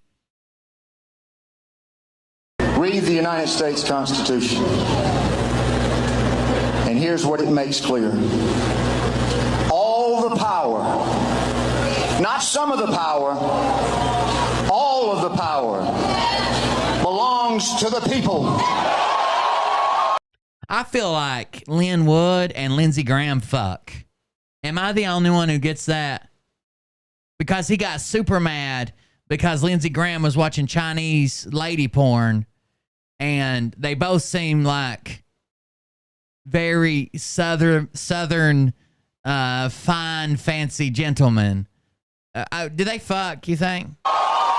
This is our country. We tell government what they can and cannot do.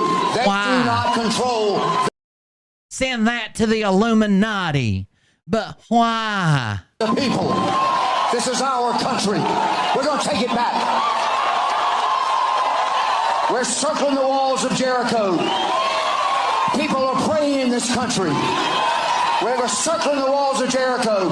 And God Almighty is going to tear the walls down, and we're going to take America back again.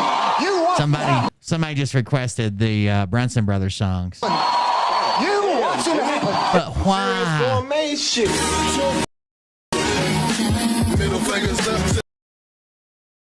I admit that I'm kind of an old-fashioned guy. I love me a peach lemonade and the sphincter of a pool boy. Regardless of the color of the hats I wear, I am a white hat. I bleed red, white, and blue. Just saying. Why? Why do they think that I'm a black hat Illuminati?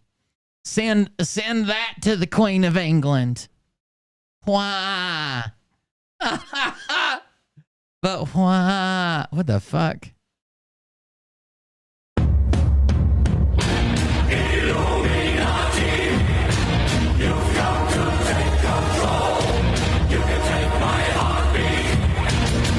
This one looks terribly photoshopped. You can break my soul.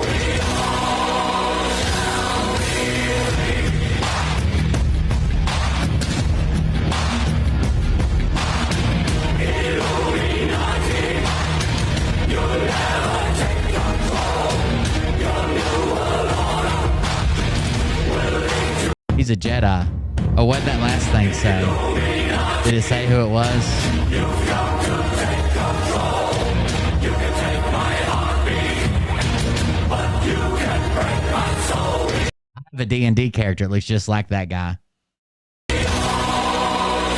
Oh, that was Nancy Pelosi. I have a D&D character, at least just like Nancy Pelosi. I'm sorry.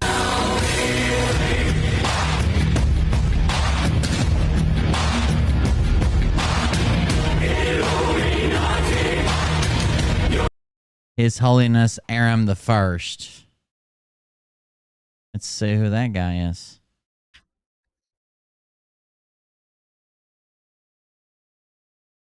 Rasputin. Aram the First has been the head of the Cathilla Kosei of the Great House of Cilicia since 1995. He resides in Antilles, Lebanon. His Holiness Catholicos Aram the First. I have no idea what any of this is. He's Armenian. The Armenian Catholicosate, the Great House of Cilicia, is an autocephalous Oriental Orthodox church. Since the 1930s, they have been headquartered in Antilles, Lebanon. Aram the First is the Catholicos of Cilicia since 1995. The origin of the Armenian church dates back to the Apostolic Age, and according to the ancient tradition, was established by Saint Thaddeus and Saint Bartholomew in 301 AD. Christianity was officially accepted by the Armenians as a state religion. The city of Sis was the center for this church for more than 6 centuries, starting in 1293 when the church moved to Promgla to Sis. The monastery of Saint Sophia of Sis, home of this church, dominates the town in the early 20th century. Photographs. During the Armenian genocide in 1915, the Armenian population in Cilicia was mostly destroyed. There's a video of him. I don't think he's that evil. Here he is. Here's a video of him praying, doing the opening prayer. The prayer will be offered by the guest chaplain. Apologize for the voice. His Holiness Aram the First. I'm probably not saying any of that. Catholicos of the Armenian Apostolic Church of the Holy See of Cilicia. Cilicia. Apostolic Church of the Holy See of Cilicia. You may pray. Necromicon. Let us pray. In the name of the Father, the Son, and the Holy Spirit. Amen. We give thanks to you, dear God, for your gift of life. Grant us wisdom, courage, and vision. He sounds like a Satanist. In order that we may fully dedicate ourselves to the service of the people and the United States of America. Dark Web Santa? Help us, I ordered a Santa off the dark web at 3 a.m. and you won't believe what I got. God, actively engage in meaningful and fruitful deliberation and discussion for the good of our people and prosperity of our country. Help us, God of wisdom, as elected representatives of people, to reflect and act with the profound sense of responsibility and accountability. He's a pastor from the Armenian Catholic Church. God of compassion, to promote mutual understanding, acceptance, and tolerance as one nation of coherent diversities. Help us, giver of peace and justice, to work ardently. It's like they're Orthodox Catholics. They have a pretty long lineage in Armenia. Armenistan. I don't know. Grip Keepers doesn't seem to like them. How bad is my batch? Oh my God. It's an anti-vaxxer website. Oh God. This guy's wild. This guy, whoa. Whoa. I wanted to see, where did that, what was the name of that? Hold on.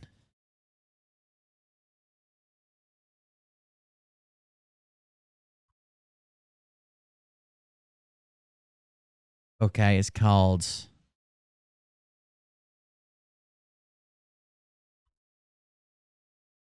I saw a rapper today. Here we go. I saw an Indian rapper today. Not like American Indian. Starts with the people. One people, we stand all together, one voice saying yes we can. Each one, reach one till we pull ourselves up, cause we all one fan. From the rest of the block to the Perry to the Rock, we connect that love. Cause the people with power feel the power of the people when we stand as one. I got you stuck off the realness. We be indigenous, you heard of us. Max Step the murderers, spreading the love with the water and earth and the stand against hate. Gotta know what the purpose is. We ride, the climate is changing, the signs of the times. I like their dance things they do. I don't know what to call them to be respectful, but like the dance things they do and like the when they're wearing the full outfit and stuff. There's a couple TikTokers I follow that are like young that still do the traditional dances. For the world and community, prayers are more powerful when we're in unity.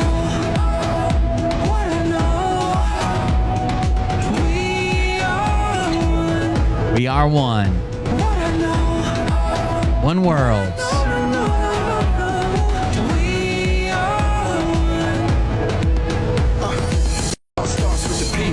Pretty good, if you ask me. Pretty good. What are these? These the kids that part of it? It's who I am. We all bleed the same blood, yeah. We all bleed the same blood.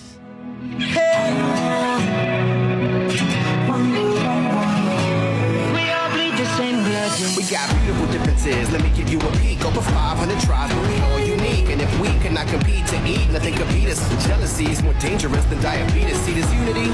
Imagine what it looked like. You would think we would do whatever it took, right? I would do anything for this good life.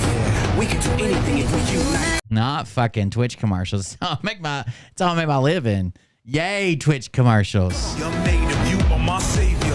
So you're ready for our inspiration. From the block to your reservation.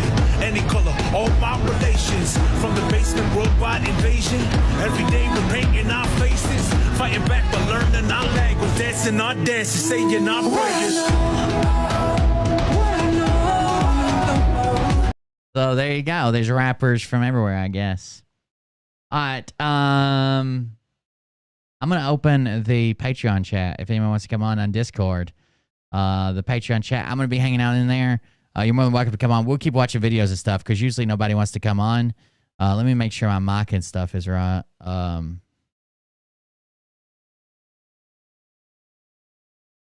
it, open the Patreon voice chat.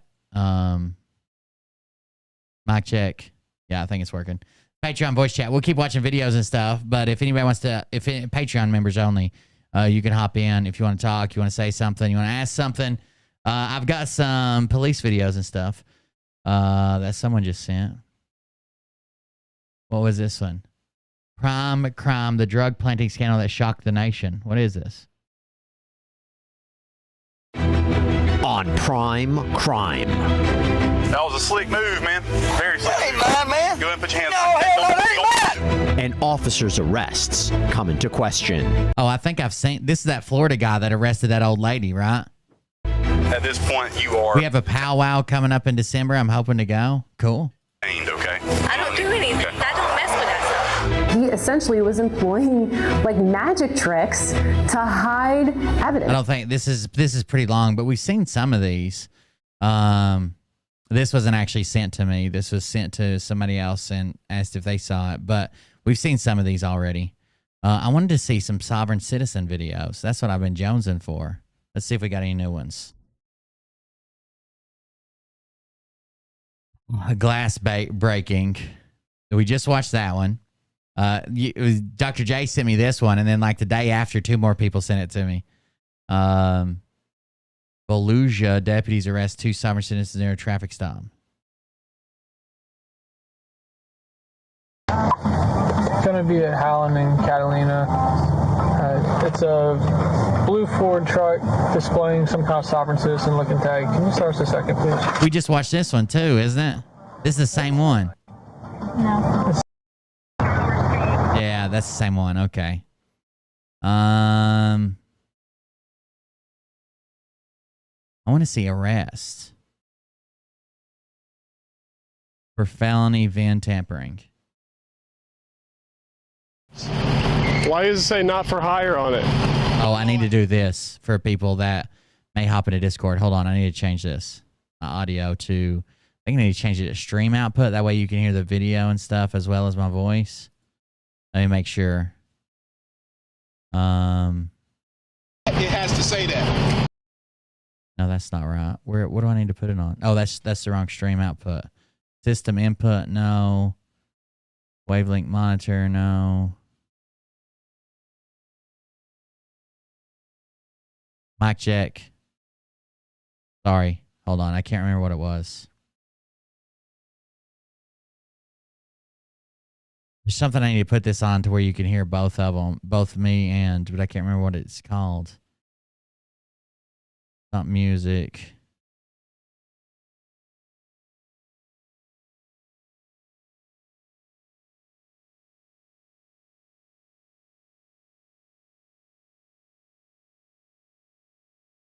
Mic check. Okay, that works. Let me make sure the video works. I can show the video in there too. If I'm conducting commerce. So, yeah. Yes, it is. All right, so we got another sovereign citizen video. Let me share my let's do this. Start virtual camera. And then I can turn it on to OBS camera.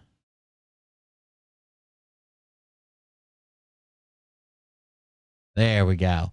Now we got it covered in Discord. I've got 2 sovereign citizens inside. I promise you I'm not no sovereign citizen. Huh? I know the routine on the sovereign citizens. I am not one of them. You're not? Oh, hell no. Okay. I don't agree with them. He's not a sovereign citizen. Okay. That's always how we know they're not a sovereign citizen. Yeah. It's got no VIN on it at all.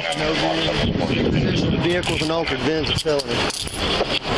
Got an altered VIN? So you said your last name was Mr. Church, right? No, that's what they call me. Atsuko, what the hell are you doing in here?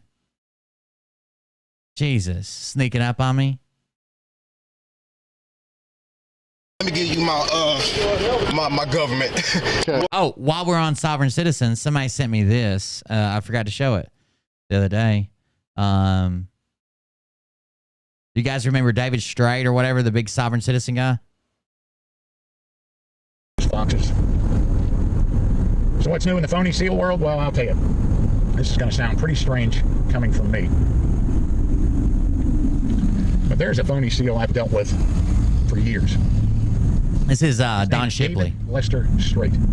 This is the guy who calls out fake Navy SEALs. It's Don Shipley. And he's called out David Strait a bunch of times, but he does this video, which is pretty good. He's been very, very vocal. He's been very, very vocal recently. He puts on these seminars, and I've been told why, what he's trying to do with them. But there is endless shit. David is no longer claiming to be a SEAL.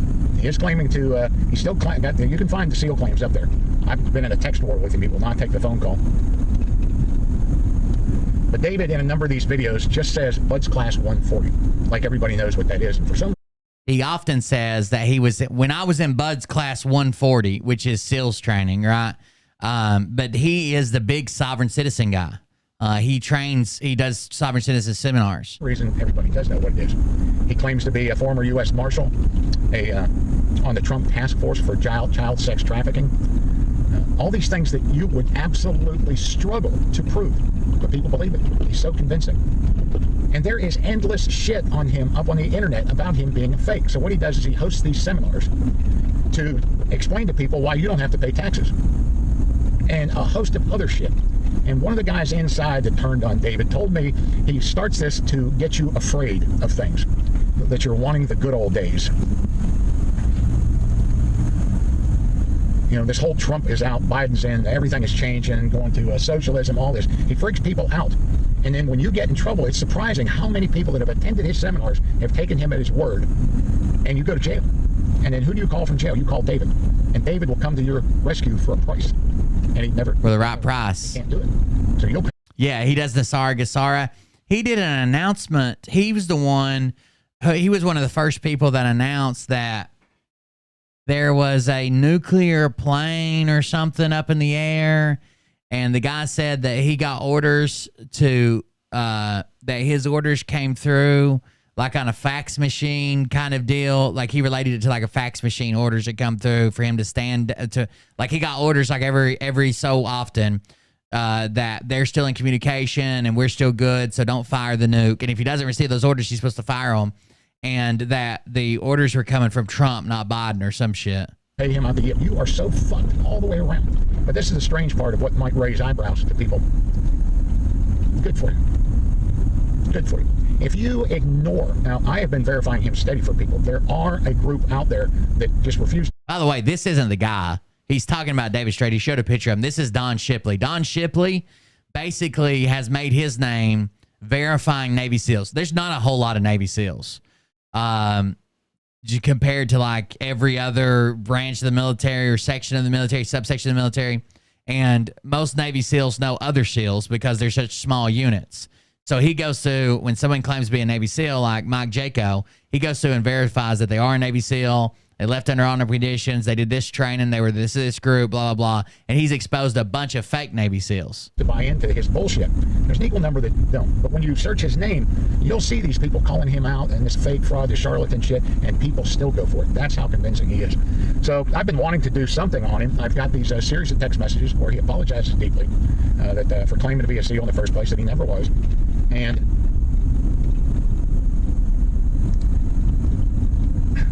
the only truth, see, when you tell people that you throw out all these credentials, that you were on the Trump task force for child sex trafficking, who are you going to contact to verify that? Melania? Donald himself? Donald Jr.? Nobody. Nobody. There's nobody to contact. And when you try to get a U.S. Marshal to verify his existence, good luck. Good luck with that. You can file this Freedom of Information Act shit all day long. But he makes these outrageous claims, and none of them are verifiable. He knows that nobody's ever going to be able to prove any of them. The only true thing that comes out of that guy's mouth, astonishingly, is that he was neither honorably discharged nor dishonorably. I was never a Navy SEAL. I redacted the claim and explained, did it in public and apologized for how it happened and asked for forgiveness and received neither an honorable nor a dishonorable discharge. So he says he received neither a honorable nor a dishonorable discharge, but he won't come out and say I wasn't in the military. Discharged from the military. You can't get a discharge if you're not in the military. And that's true, because David has never served a single day in the military. Not a single day in uniform. But he wants you to believe in this conspiracy theory of him being a shadow warrior. He's been wounded in combat. And when I went after him, he told me, oh, that was when I was a civilian and they shot up under my body. Fuck you. I don't believe nothing that comes out of your mouth. But that's what he does. And surprisingly, I am so sick of verifying this guy for people. I will keep verifying him for people. I will. It's the people that I don't verify. So he's saying he's sick of doing the verification for this guy, but he's going to keep doing it because this guy takes so much money and does so much harm to the community. For that are just absolutely frustrating. The ones that continue to question this and go to his seminars, pay all that big money for that. Ladies right there. And listen to David lie to you for hours and hours and hours. He's got a series of videos up there called Babylon something. You can search his stuff. It is the most ridiculous. It's exhausting. It's like I can never get through it. The only time I did is when people I demanded you point me to the minute mark or I'm not watching this bullshit. And it was very early into the thing where he said Bud's class 140. And then he did it for another guy. Another guy sent it to me and said, check this out. And David is standing at parade rest. He snaps to parade rest and he calls it attention. He doesn't know the difference in parade rest and attention. But he is so infuriated me. I don't think he's ever been in a courtroom, honestly. These are like you don't have to know, you don't know have to know the difference between parade rests and attention, but this is like the first thing you would learn in the military, right? It's the way you stand, depending on who you're talking to, an officer or an enlisted NCO. These are like basic things that you would fucking know for sure. Listen to how he talks in there. That he puts his feet up on the back of, I don't even know what the back of the seating inside a courtroom. He props his feet up and sits there. And when they say all rise for the judge to come in, he doesn't do it. He says, he works for me. I don't work for him. I'm not going to stand up. And then when he's called, he immediately charges forward to the judge and starts talking immediately. And I found that to be so disrespectful and so hard to believe that anybody would do that I just called complete bullshit. I don't think that fucking guy, he's not a licensed attorney. He doesn't call himself that. Oh, come on, guys, get the fuck out of the way, would you? Some people get hurt. That he acts as his own attorney. He's not barred. He's not a barred attorney. And I don't think he's any of that either. He lies about everything. And so at this point, some of the people there, I kind of think, good for you. Good for you. You deserve this for being so flippin' dumb. And it's I will verify him every day. We pulled his records, lack of them, on 3 different occasions. They all come back, no results found. And I say, I'm not going to try to convince anybody. It's another bill. So there you go. Don Shipley did another video about it and called him out again. What's up, Q idiot?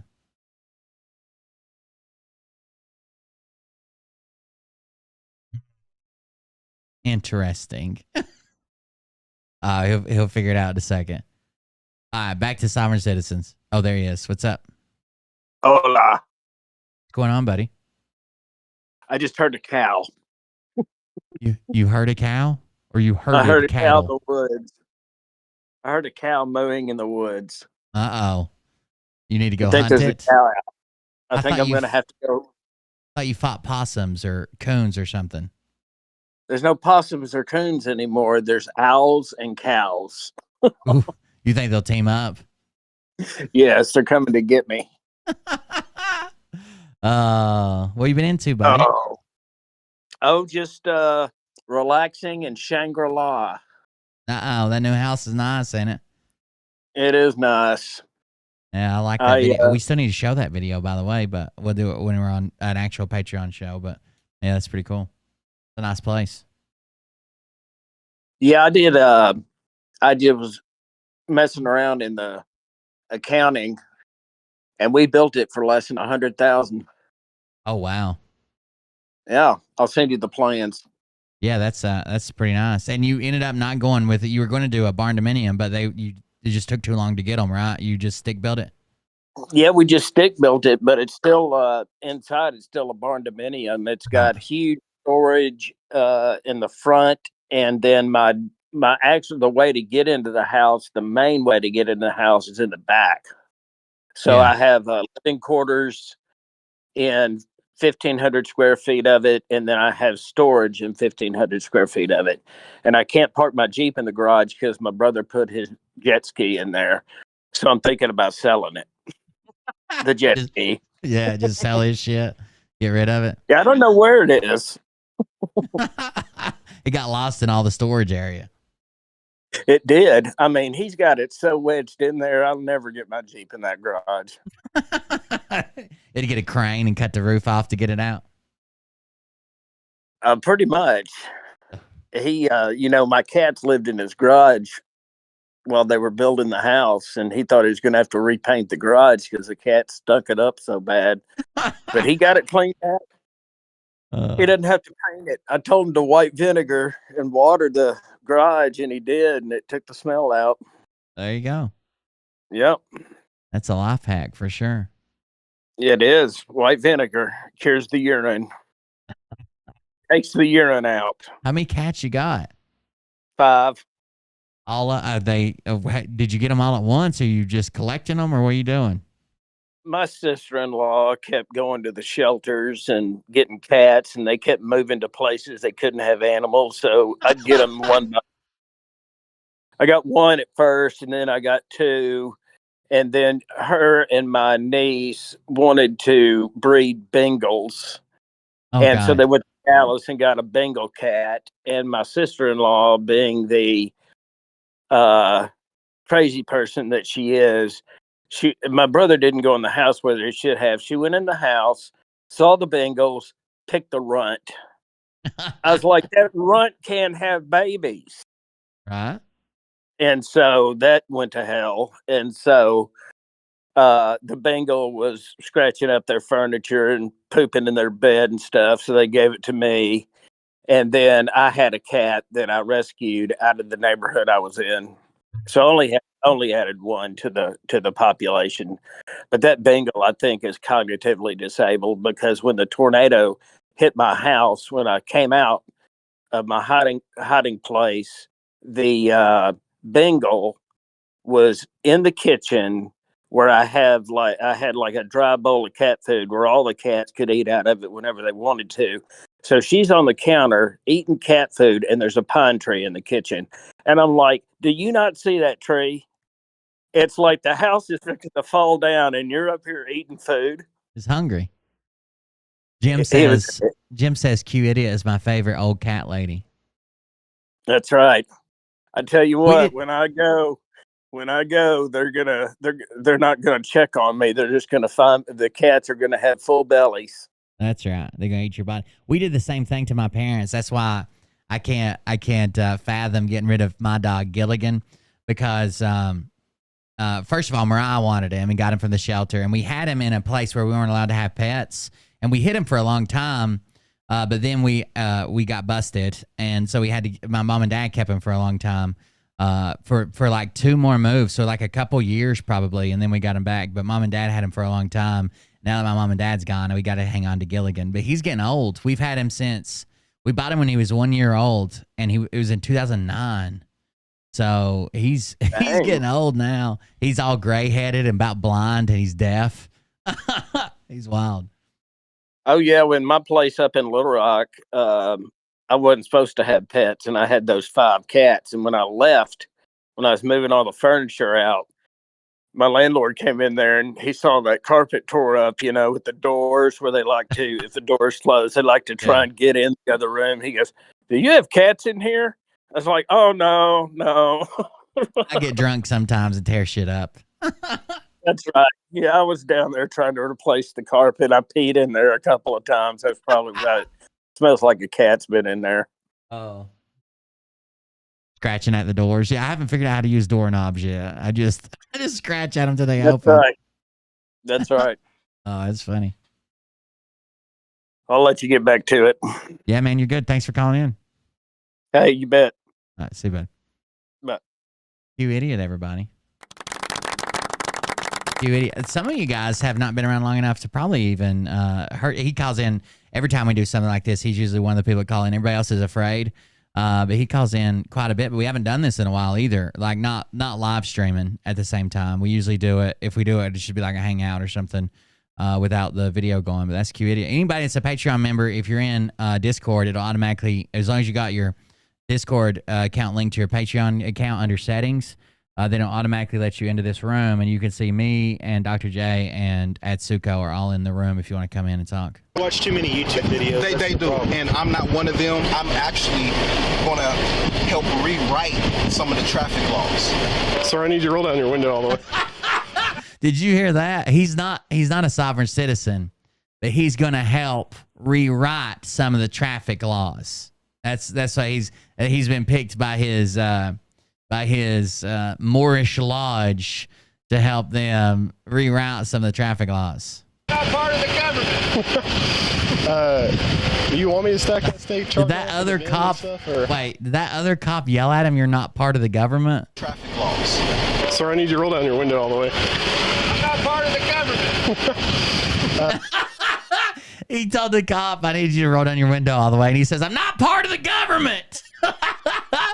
At least the cops are having fun. Do you want me to stack that state charge on for the VIN and stuff, or just to... It says, mental illness, G's, News 9, greetings. Shame on you for that picture of me. No worries. Claim to be sovereign.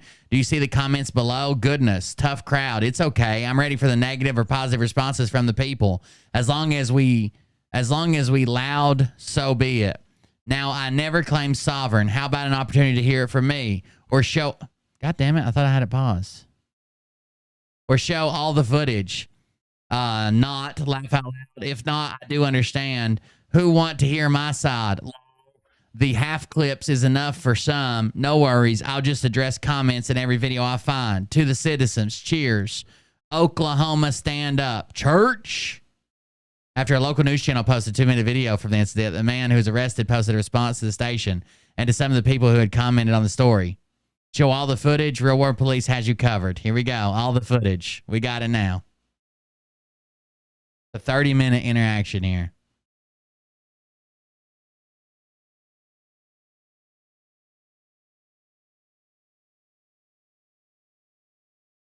If you're wondering why all police videos start silent, when they activate their body cams, or if they're automatically activated or whatever might happen, however they activate them, it actually is always recording, but it's always looping over top itself. So, like, it's always recording, it's always on, but when you get the activation light, it starts recording with audio and saves that file. Like, you have to take it and download it, but because it's always recording, it backs up 30 seconds. But when it backs up 30 seconds, there's no audio. That was when it was looping over itself. It grabs that last 30 seconds, but there's no audio on it. That's why they all start silent. Then the audio kicks in later. I don't know if you guys knew that. How's it going, man? You all right? Yes, sir. You lost? No, sir. Well, we found it. It's where the Crown Vic is. Okay. Are you working with like a church or something, or what? Negative. My name is Church. Okay, I got you. So is this like, what is this vehicle for then? It's for me. Okay. I just noticed it doesn't have like an actual license plate on the back. It just has your... Is it like a business vehicle or what? No. Jadavius Church. According to the law, Title 47, I don't have to have a registered tag if I'm not conducting commerce. If I'm just in my personal activities, I don't need a tag. If I'm doing commerce, then I need a tag. Okay. Well, it's got like a... Let me look at the plate real fast. Oh, God. Statutes back there as well. It just says church. It's like a vanity plate. Why does it say not for hire on it? By law, it has to say that. If I'm conducting commerce, oh, God, then I'd have to say for hire. Okay. I'm not for He's only traveling, guys. hire. Law say I have to post it on my vehicle as not for hire. Okay. Do you have valid insurance on it? I'm not required to answer that. by law. But if you want to write me a ticket, I'll go ahead and take the ticket. Okay. That way your day will go by faster and mine. Well, do you just have an ID? All I'm trying to make sure is you have a driver's license and stuff like that, and I'll get you out of here. Well, I don't need a driver's license to drive. Okay. Because that's for people that's conducting commerce. Okay. The problem is they don't tell y'all that, and they don't tell the citizens that. It is in law, but the problem is when we get out here, y'all don't know and we don't know. Okay. The law do say those who are conducting commerce have to have a driver's license. But if I'm in my regular conveyance, I already took the law down. Title 68-701 says. We're in Discord in Patreon chat. That's why someone said I'm still on Twitch. They're not on Discord, on Patreon chat. That's where people are calling into the show. Have a right to travel. Okay. All right, dude, who's in the back seat with you? I'm taking her where that Crown Vic is, right there. Okay. All right, hang on just a second, okay? No problem. Hey, brother. Yep. Can I get out that driveway? I'm gonna park right there. Just wait right here, okay? Okay.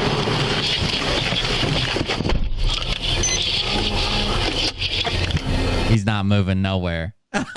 Spoiler. On traffic, 33rd and Woodward. I didn't know they did parade rest and marching band. Parade rest is like your hands go like this, basically, but behind your back. I can't show you because I'm not standing, but my hands would be like this in the small of my back. And then, of course, you guys have seen attention. It's your feet together, toes kind of pointed out a little bit, arms down at your side on your gig line. Your gig line is basically the seam that runs down the side of your pants. Your thumbs folded over with your thumbs laying on your gig line straight down. Arms at your side. Locked up. Pro white, Escalade, no tag. If you start me another, I've got 2 sovereign citizens inside. I have been working out a little bit at Tsuko. I'm glad you noticed. Yeah. Muscular arms, that's right.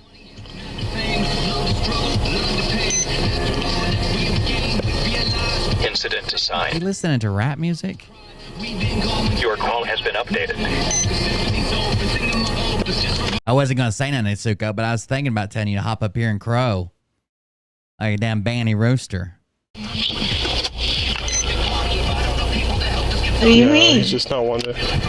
Your call has been updated. No, he's just not one. It's a saying. What do you mean? What do you mean? What do you mean? Oh.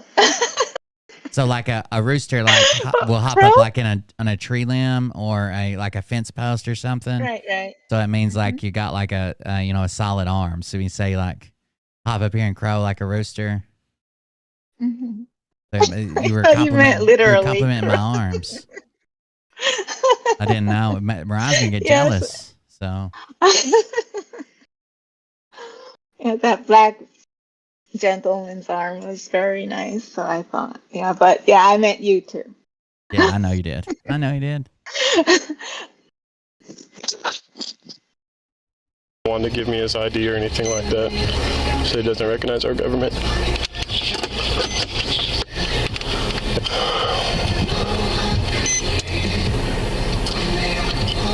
Your call has been updated. Who's talking to him? Your call has been updated. Is that his radio system? Is that like a repeater or something?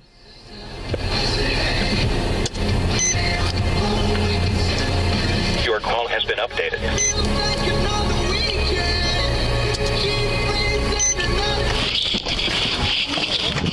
What's up? I'm just opening the door. It's hot, brother. I ain't got. Okay. I ain't moving. Hey, so do you have a driver's license in Oklahoma? Yes. Damn, that sounded like he's calling. What's up? You want to go? What's up? That was very aggressive. What's up?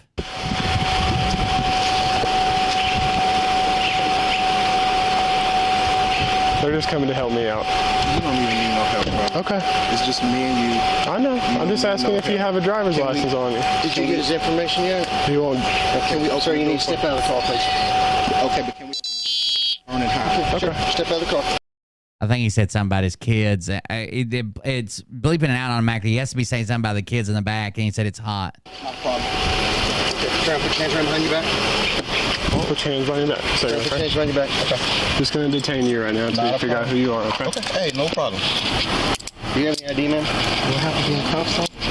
Yeah, if you don't What are you talking about? have a driver's license present, usually we put people in handcuffs. Johnson City is well inside of Tennessee. Bristol is the one that's split by Virginia. Oh. Okay. You have to have a driver's license to operate a vehicle in the state of Oklahoma. Do you have any weapons on you? Negative. Okay, walk back here with me for a second. I promise you I'm not no sovereign citizen. Huh? I know the routine on the sovereign citizens. I am not one of them. He's Moorish. Not? Oh, hell no. Okay. I don't agree with. Yeah, I don't live in Johnson City, but I do live right up against the North Carolina border. Basically, I'm the town I live in is the first town when you leave Asheville, North Carolina on 26. Get to the bottom of the hill, that's the first town. So what are you then? If we had to put you in a... That's a telephone. Okay. If I had to put you in a category, what would I put you in? The reason why I'm not like them is because I have the utmost respect for y'all. Okay. However, they think they're above the law. Me, I just know it. That's the only difference. Like where the sovereign citizens go wrong. Like like when y'all get off work. Yeah. It's not that y'all are sovereign. It's just you in your own capacity. That's all. Okay. Your own capacity. I'm gonna help them rewrite the laws.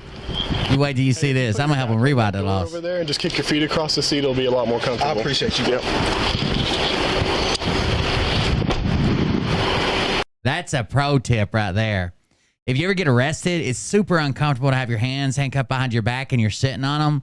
Lay across the seat. Like you can put your back against the door and put your feet across. So much more comfortable. Also, the position they drag you in. If you refuse to sit in the seat, if you refuse to get in the car, that's the same way they drag you in. But that's the secret position that you want to be in. Trust me.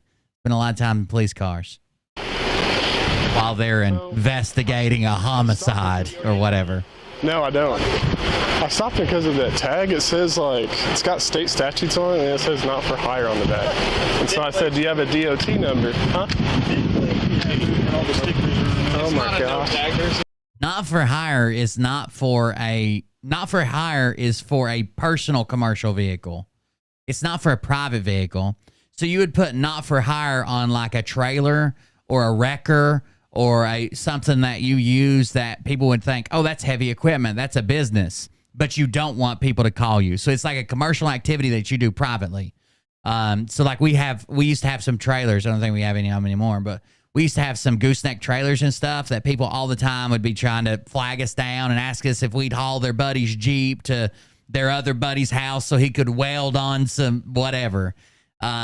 So people just put not for hire on them so you won't fucking bother them. It's their private thing. They don't do it for business. But it's something you would think of as commercially.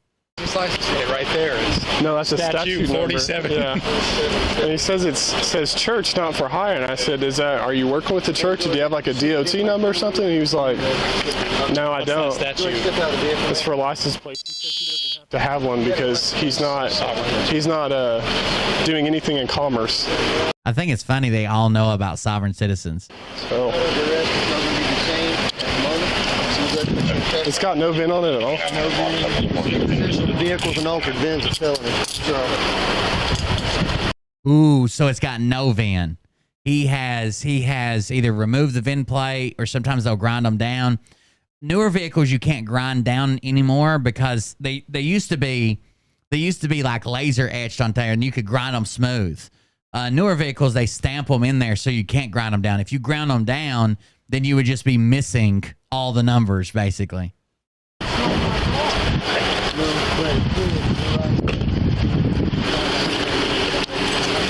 All right. Gone. Well, his beliefs may be taking him to jail tonight. I would say they probably have to. Bigger places. Like, I'd be super surprised if my little police station got sovereign citizens training. They probably just saw it on YouTube, but I'd say bigger places probably have to. I've seen a bunch of sovereign citizens videos from Knoxville, which is just, an hour and a half away from here or whatever. Yeah, he told me 2 hours. I don't know. I know there's one down low. Well, we know his last name's Church, but I just don't know his first name.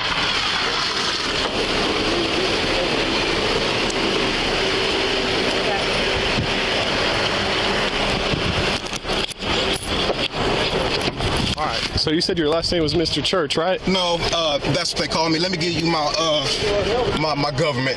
Okay. My name is Brian Jackson. Jackson.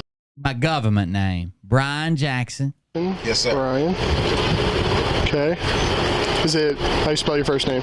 Jackson. Okay. Your first name, I mean? Bryan. Okay. And then what's your date of birth? For the government date of birth they gave you. That I'd rather not give. Why is that? Because I've committed no crime, my friend. Well, you've got to have a plate. I didn't even do anything to get pulled over. Well, here's the deal. You've got to have a plate on the back of that. And that's what I was telling you. I'll go ahead and take the ticket and go to court. Well, this is what we're facing though. Yes, if you don't have, you cannot take a VIN plate. Q idiot sent us a picture of the cat that I think he said was retarded. So there's the retarded cat. Thank you for the picture. Way on a vehicle. That's a felony. By law, when it's my property. Now, and I don't want to debate with you. I don't want you to think I'm disrespecting you in no way. That's why I'm saying. Oh shit! I fucked that up. I dropped a screwdriver. Business vehicle or something. Well, he doesn't. And then what's your date of birth? And that's what I was telling you. I'll go ahead and take the ticket and go to Catard. Well, this is Catard. what we're facing though. If you don't have, is it Catard or a Catard? One syllable or two? Catard is still two syllables. Does it have the gap in it or no? Take a VIN plate or alter a VIN in any way on a vehicle. That's a felony. By law, when it's my property. Now, and I don't want to debate with you. I don't want you to think I'm disrespecting you in no way. That's why I'm saying whatever y'all need to do, go ahead and do it. Is there insurance in the car? Sir, I don't need insurance. And that's what I'm telling you. I can quote all the laws to you if you want. Or you can just... Yeah, to have it on your own private property, but if you operate it on a city street that's covered by our laws, you have to follow the laws in which it is covered. What's your name, buddy? Sergeant. Sergeant. Where the sovereign citizens go wrong is they sit here and they debate with y'all all day. They watch too many YouTube videos. They do, and I'm not one of them. It's just I do read the law, and I'm not here to say I'm above. He does seem more respectful than your average sovereign citizen. I'll give him that. Or under nobody, but the law no do gap. say only Catard. vehicles that are conducting commerce have to be insured. They have driver's license. The word driver means one that's employed to drive. So, what is your government date of birth? Man, y'all just gonna have to take me to jail. I'll just have to wait for my day in court because I'll incriminate myself by answering these things. Why would you incriminate yourself? Because Title 68-701 says, as a matter of right, I have the permission to travel upon these highways free from privilege. Okay. A right is different from a privilege, and that's the difference in the law.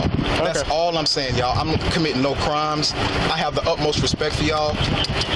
So he doesn't want to give him his birthday because that'd be incriminating. That makes me sound like he has warrants. No drugs, no weapons, anything. Okay. I try to follow the law. All right, hang on a second. Yes, sir. No. I thought it didn't work. I thought doesn't your dad have one? I saw it. It was driving down this way.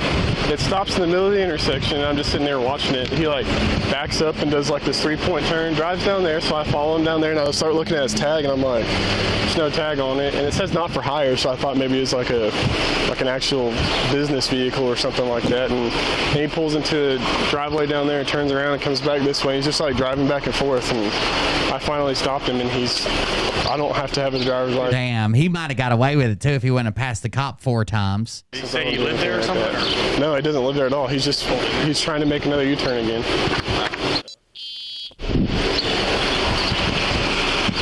All right, we have 2 people who don't recognize our government at all. He's got no VIN plates on the vehicle at all. He driving? Yeah. And I've watched him like drive around the block a couple times, and he didn't have a license plated on it or anything. Doesn't have an ID, won't give me his date of birth or anything. So why'd he pull up in there? I followed him around the block a couple times, and he just keeps finding driveways to turn around in. Does he have a driver's license? No. Figure out he doesn't have to tell us who he is. Because He said when he first pulled him over, he said, "Are you going right?" He said the cop said something like, "Are you going right? Or did you find out where you're going?" or something like that. And he says, oh, yeah, that house right there with the Crown Vic. It sounds like if his story's true, he's trying to find his friend's house. He didn't know which one it was. And now he knows, but he never made it there. He pointed down this way, like not the way this video's facing, but the opposite. Because it would incriminate us. We got his name, though, right? It's not his date of birth. He's right here. Yeah, I've got his name, just not his date of birth. You know how to use these? Oh, no. Yeah, here, get him out. He's respectful.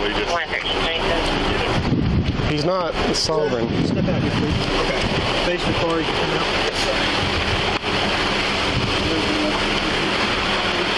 I don't know what he handed him. Was it a breathalyzer or something? You know how to use these. I don't know what the fuck it was. Gonna do a fucking retina scan.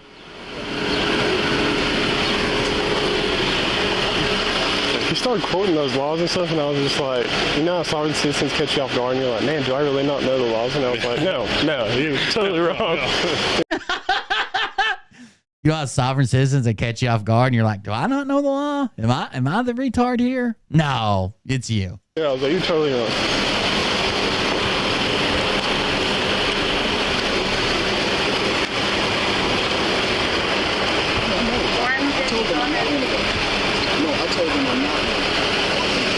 I've been very courteous.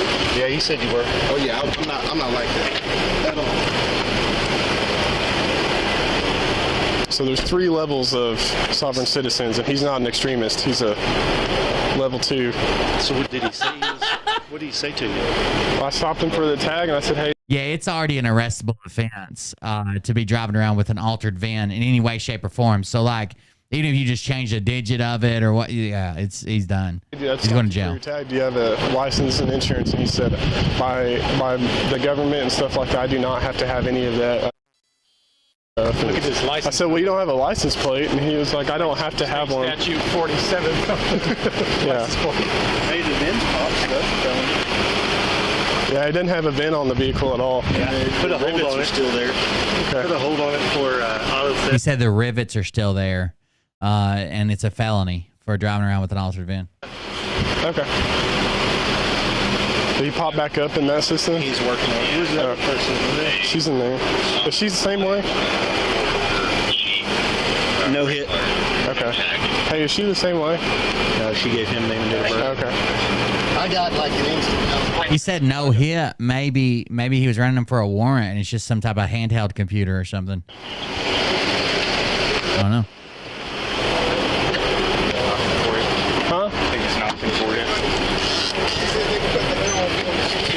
Pardon me? He said they were confirmed for this hot rubber.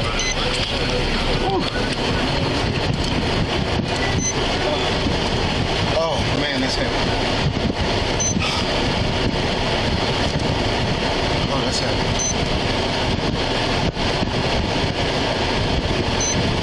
Well, I got you by yourself, man. I got the most respect for you. That's Suko. I don't have one. That's pretty. You live in the goddamn technology capital of the world. Basically, like you're living fucking at least 10 years ahead of us with animatrons and fucking Gundams and shit running around. You can't figure out how to put me on big screen? Jesus Christ. Sorry, huh? Yeah, he said he's been arrested before. I was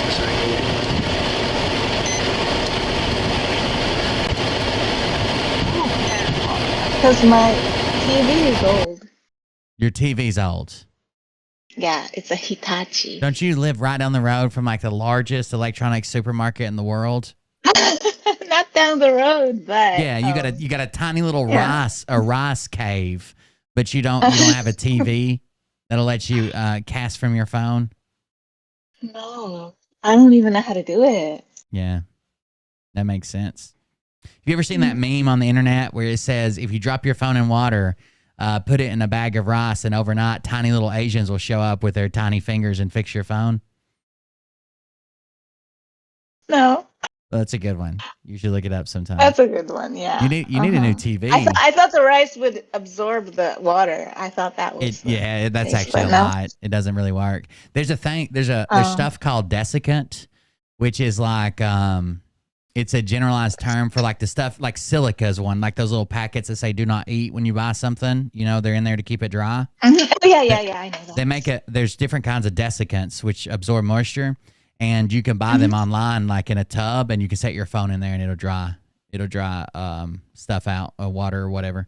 The problem is if you have salt water in it, you get salt. It leaves salt behind. If you have fresh water in it, it leaves dirt and stuff behind. If you have a soda in it, it leaves it sticky and it still fries it eventually. But you're Asian, you know how to fix a phone. It doesn't so in Israel, everybody has to serve in the military for 2 years, and in Japan, everybody has to work at Samsung for 2 years, right? Samsung is Korean though. Oh, they probably got something there. What's the Japanese company? Electronics. Like electronics would be Fujifilm, Sony. Fuji, yeah.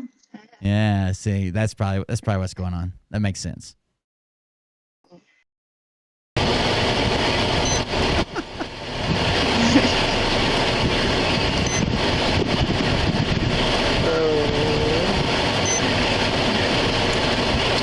I'm not being funny. I don't have an address. I've stayed here to there. If you can notice in the back of my truck, that's pretty much where I stay. Where did you go to jail at before, sir? I've been to jail in Guthrie. Atsuko, real Asian test. You ready?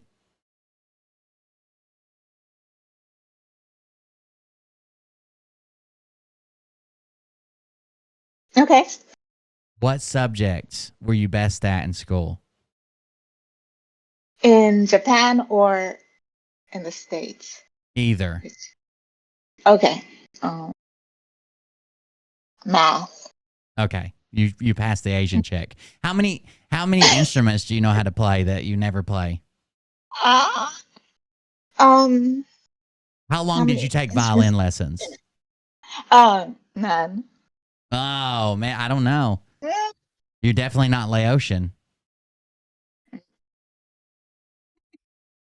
I'm not instrumental. You can't play any instruments? I can play a banjo, so you know I'm from Tennessee. I could I'm not good, but kind of play with the piano, but that makes sense. Not good. Yeah, your fingers are probably too small. Yeah. They make the pedals too for Americans, so you should you should play the digital keyboard. That'd take a lot of the struggle out. Right. Yeah, I can't reach. Kingfisher. Years ago. Can you tell me your birth year? Go ahead and give you everything. Okay. My name is Brian Jackson. Okay. 11-8. I don't have an address.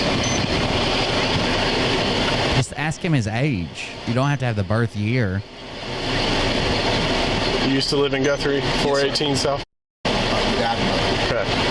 Yeah, you just find traffic stuff on there, but I ain't.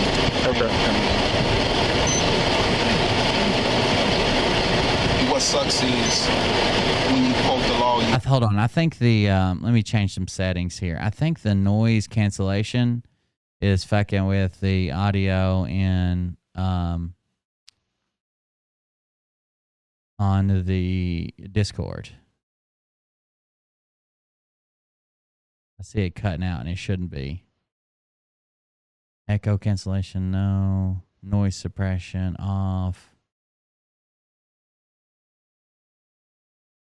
There we go. That should fix the Discord audio. Because when it's quiet on the video, everybody can hear it on YouTube, but it's not coming through at all on Discord. Instantly labeled one of them damn sovereign citizens. Listen, brother, I don't like them. I love the law. New message. I believe in the court system. New message. But I'm not with it. I'm sorry y'all feel that way. I'm not saying you are. It's just I think some of your stuff is a little off base. No, I want to show you. I have court July 31st, and these matters I'm taking before the judge. I've already been to the tax commission. The tax commission actually told me I'm right. She gave me a phone number to where I'm supposed to go down to the DPS, and I'm going to have a hearing. And I'm actually going to help rewrite some of the traffic laws. I promise you, I am actually. The tax commission told him he was right, and now he's going to help rewrite some of the traffic laws. I don't know. I don't think I have do I have the Discord overlay on anymore? You can see who's in Discord. Oh, that's the audio.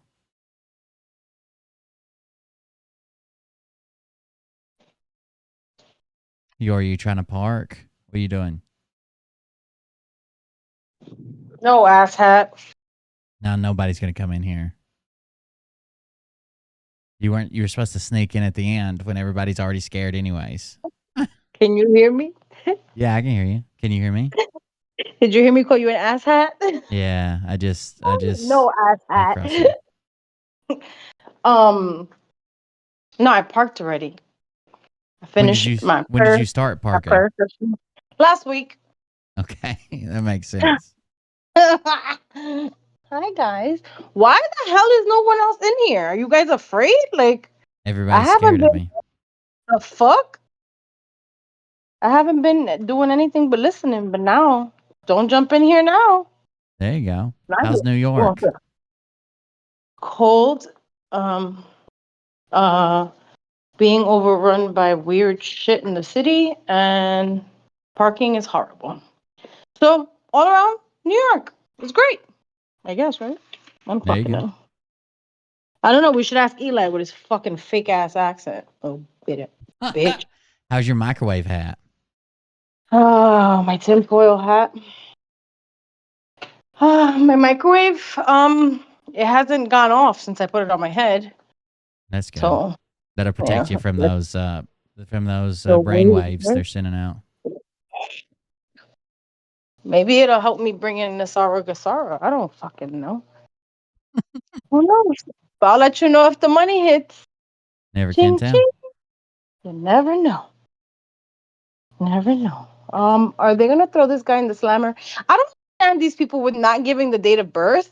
Like when they run your fucking prints and you're being booked, everything's gonna come up. Like he's taking too long to do this shit. Yeah, Where I is think it? he said he's the last thing he said was that he went to the tax office and they said that he was right and that he would be rewriting the laws. Oh God, yeah, sure. What fucking meds is he on? 'Cause I don't want those. Who knows? But he seems to be helping rewrite the laws soon. So there you go. Yeah. Okay. Yep.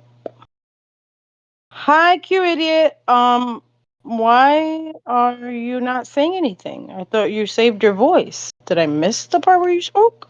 Yeah, he spoke earlier. For like what, 2 seconds? Well, he told us about his retarded cat. Oh, that's when I was in my seance. Sounds about right. Yep. These bitches want to threaten my fucking papa. You gotta fucking be kidding me. Uh-oh. Bitch ass motherfuckers. You fix it? Oh, there we go. I heard they're mad at us. Fuck the them. other chat. When aren't they? Like, let's be honest. When the fuck aren't they? Like, get over it. You could either be mad and stand and hate from outside of the club, or you could try to get in and apply and we'll screen you. If you're allowed in, sometimes we like a spicy little conversation. Sometimes we kick you out. Yeah, and you're just out of- Oliver's mom said that we talk shit in groups where we don't let people in or we ban people from. But like, I asked her if she had a problem and she ran away. So I don't know what that was about. No one mentions these hoes. Nobody mentions these motherfuckers. And they take it upon themselves to just like talk shit. It's like, and then it's like, oh, well, I don't know why they're all applying. We want in the chat. Or come to the Mehammer militia then. Like do something. Like you're talking in private fucking gated communities with a security guard at the fucking gate. And it's like, oh, well, you're not clear to go into the house. Well, why the fuck not? They're talking about me. Don't talk about me then. I would want to fucking knock on your door. Right. Posting my screenshots and won't let me in the chat. Let me in. Knock, knock. Hello. Fucking loser. They're There's scared. the bad people on the internet. See hags are fucking threatening you. But what the fuck is all this shit? I'm Just just another letting you day in know the ahead life of time. I'm in charge of your Fuck. funeral. That's fine. I'll let my mom know. That's the fucking difference. I'll let my mom know. Mom, what Bird says goes. She's gonna be like, "The fuck you mean by that?" We're just gonna put you in a hearse and drive you around for 3 or 4 days, acting like we're looking for a parking spot. Oh, fuck you. Fuck you. In the cemetery? I hope they have a parking spot for me.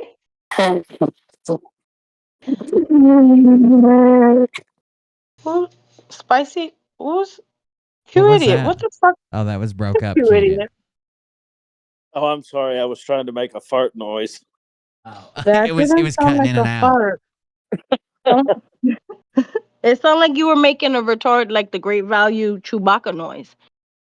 Wasn't Yeah. like exactly Chewbacca, but The I retarded can't cat got your phone. Yeah, I don't know where that cat's at.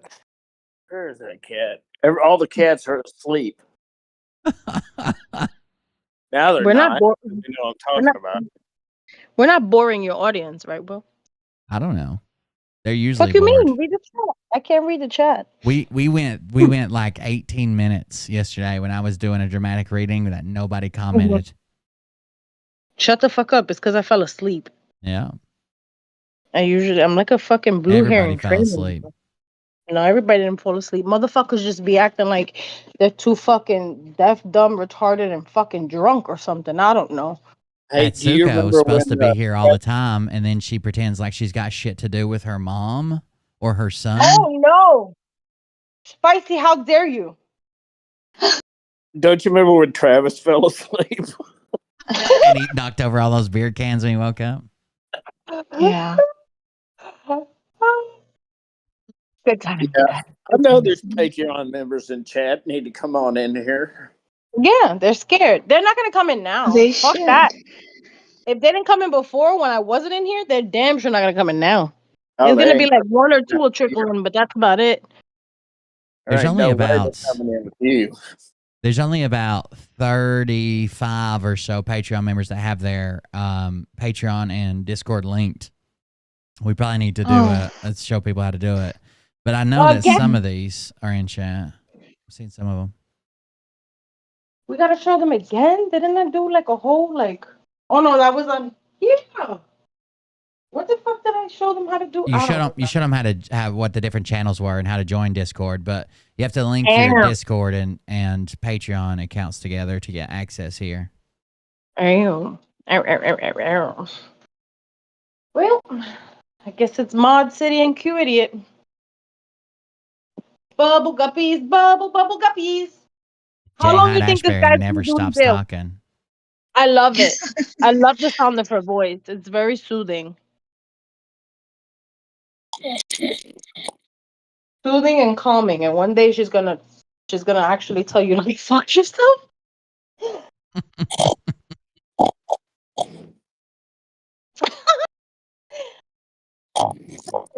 It's coming. That's right. I can feel it coming in the air tonight. Hold on. You guys pay for Patreon. You guys should be in here talking shit.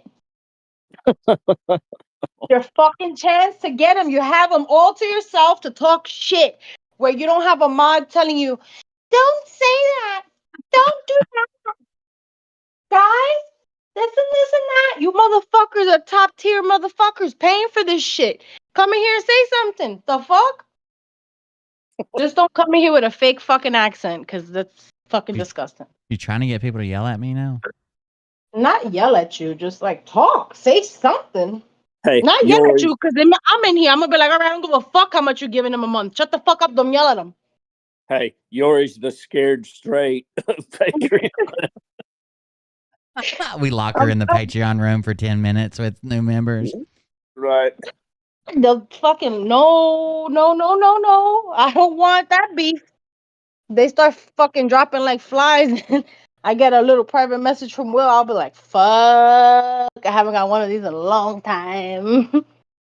Okay. Fucking up. So I have a new project I think I'm going to do, and then either put it on TikTok or maybe my other channels or something. I got an Arduino. I got a bunch of Arduinos. They're like little bitty computers. And I'm I'm going to make, I've got a heating element that I pulled out of something. Like it's a little, just like coils of wire that get hot and a fan. And I think I'm going to make a temperature controlled box to keep the mushrooms in. Like to make it where it kicks on and kicks off. Do what?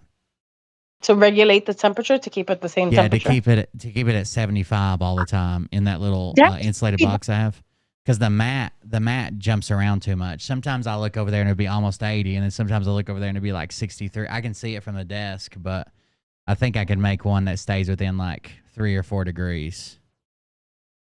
Be that hot in the box for them things to fucking grow?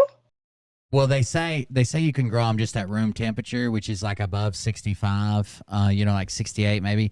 But 70 degrees to 80 degrees is the ideal temperature to keep them, to make them grow the fastest. If you get above 80, they grow faster, but you risk the chance of like some type of mold or fungus growing too. Okay. Oh, that makes sense. It's too warm and comfortable, probably. Yeah, they get too warm, they get comfortable, and they take a nap.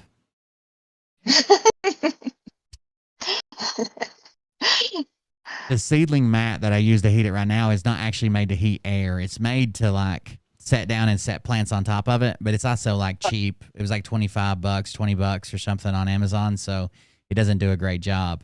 But I think I can make, if I use that little heating element and build like a little box on the side and then like a fan to push it in there and then put the temperature probe on the other side, I think I can keep it a lot closer. There's people that's already done it off the internet because I wouldn't be able to write the code, but I could just steal the code off somebody else off the internet. Damn, that's still kind of hot. But, I mean, I get it. They got to like... Yeah, and it's just it's a box. It's like... I think it's like 17 inches by like 24 inches. It's not a big box. Like 17 inches tall, 24 inches long, and then maybe like 24 inches wide, something like that. So it's not a huge area to heat up. It shouldn't take but a couple seconds to heat it up, and then it should be able to keep off. And it's made out of insulation foam, so it should stay warm too. How's that Sorry, go ahead. how's that new contraption working? It's doing good. It keeps them the moisture level right. The temperature has actually been really good, so I haven't been worried about those. Like I've got those 3 little bread pans in there, and what it does is it checks the humidity level, and it like uses that thing to like put humidity into there. It's like a little, what do they call it? It doesn't matter. It's a humidifier, but a sonic, I think, humidifier, but it makes almost like smoke. It's like cold smoke. Instead, it doesn't use any heat. Instead, it uses like this thing that moves back and forth that makes smoke. It's weird, but it does a really good job. Those 3 bed pans that I got in there, basically what I did was I took 1 popcorn jar, broke it up into those 3 pans, put that like substrate with like manure and all the stuff in it with like sterile, like with gloves. It's been sterilized too. Mixed it up real good. And then I put a layer of nothing but the substrate on top with no popcorn in it, because if you leave the popcorn like on the top, that's a chance, if it's not fully inoculated, that's a chance that like mold or something can form on it from the air, or like mold spores. So I covered it up completely with just like black looking dirt, and already in a couple spots I can already see like white specks coming up. So hopefully within like a week or so that'll all be taken over, and then once I start spraying it with water and evaporate, like fanning it and spraying it with water, that'll make the mushrooms come up. If I don't get... that first one got mold on it, so it's outside. I don't know what the fuck it's doing, so I need to go check on it, I guess. I just threw it out by the railroad tracks. So we'll see if it grows mushrooms or not, because it was just all the mycelium, like the mushroom roots looked really good, but on the back side, there was like this area that looked like a much thicker, like it looked like mycelium, but it was like a lot thicker, almost like a little blob of it. And that started coming up the side. And when I saw that, I panicked, because if it's called trichoderma, and it's actually green mold, but it starts out as white. And when it turns green, that means it released all its spores. All its spores are green. And if that happens and it releases its spores while it's inside, basically I would always have those spores. I'd never be able to get rid of all of them, even if I Lysol or use alcohol or whatever. So I got scared and took it outside, because if it would have turned green and released its spores, then every time I made new ones, I'd always be worried that I was getting more spores in there. Yeah, it would have probably contaminated everything else. And it would have got my air conditioning system and shit. Like I was terrified. So I probably could have got mushrooms off of it, but I would have risked getting spores in here too. So I'm hoping maybe it'll do its thing outside and still grow some mushrooms. But it's gonna be where the temperature drops so low, it's gonna be super delayed now. Like it was ready. I probably could have had mushrooms within like a few days, but like I had to move it outside and the temperature drops, so it'll probably take weeks now if it does anything. It might just die too. The mold might take over. So like some strains of mushrooms are like really good at competing with mold, and they'll even grow over mold. And other strains of mushrooms, the mold will take them over within a couple days. And I haven't checked on it yet, so I don't know. Hey, tablet. Tablet in the house. Is that the big bag? Everybody gets. Hello, have I connected? Yeah, you're good. Yeah. Yes. Oh, okay. Hello there. I've just been messing about. Staying busy? What time is it there?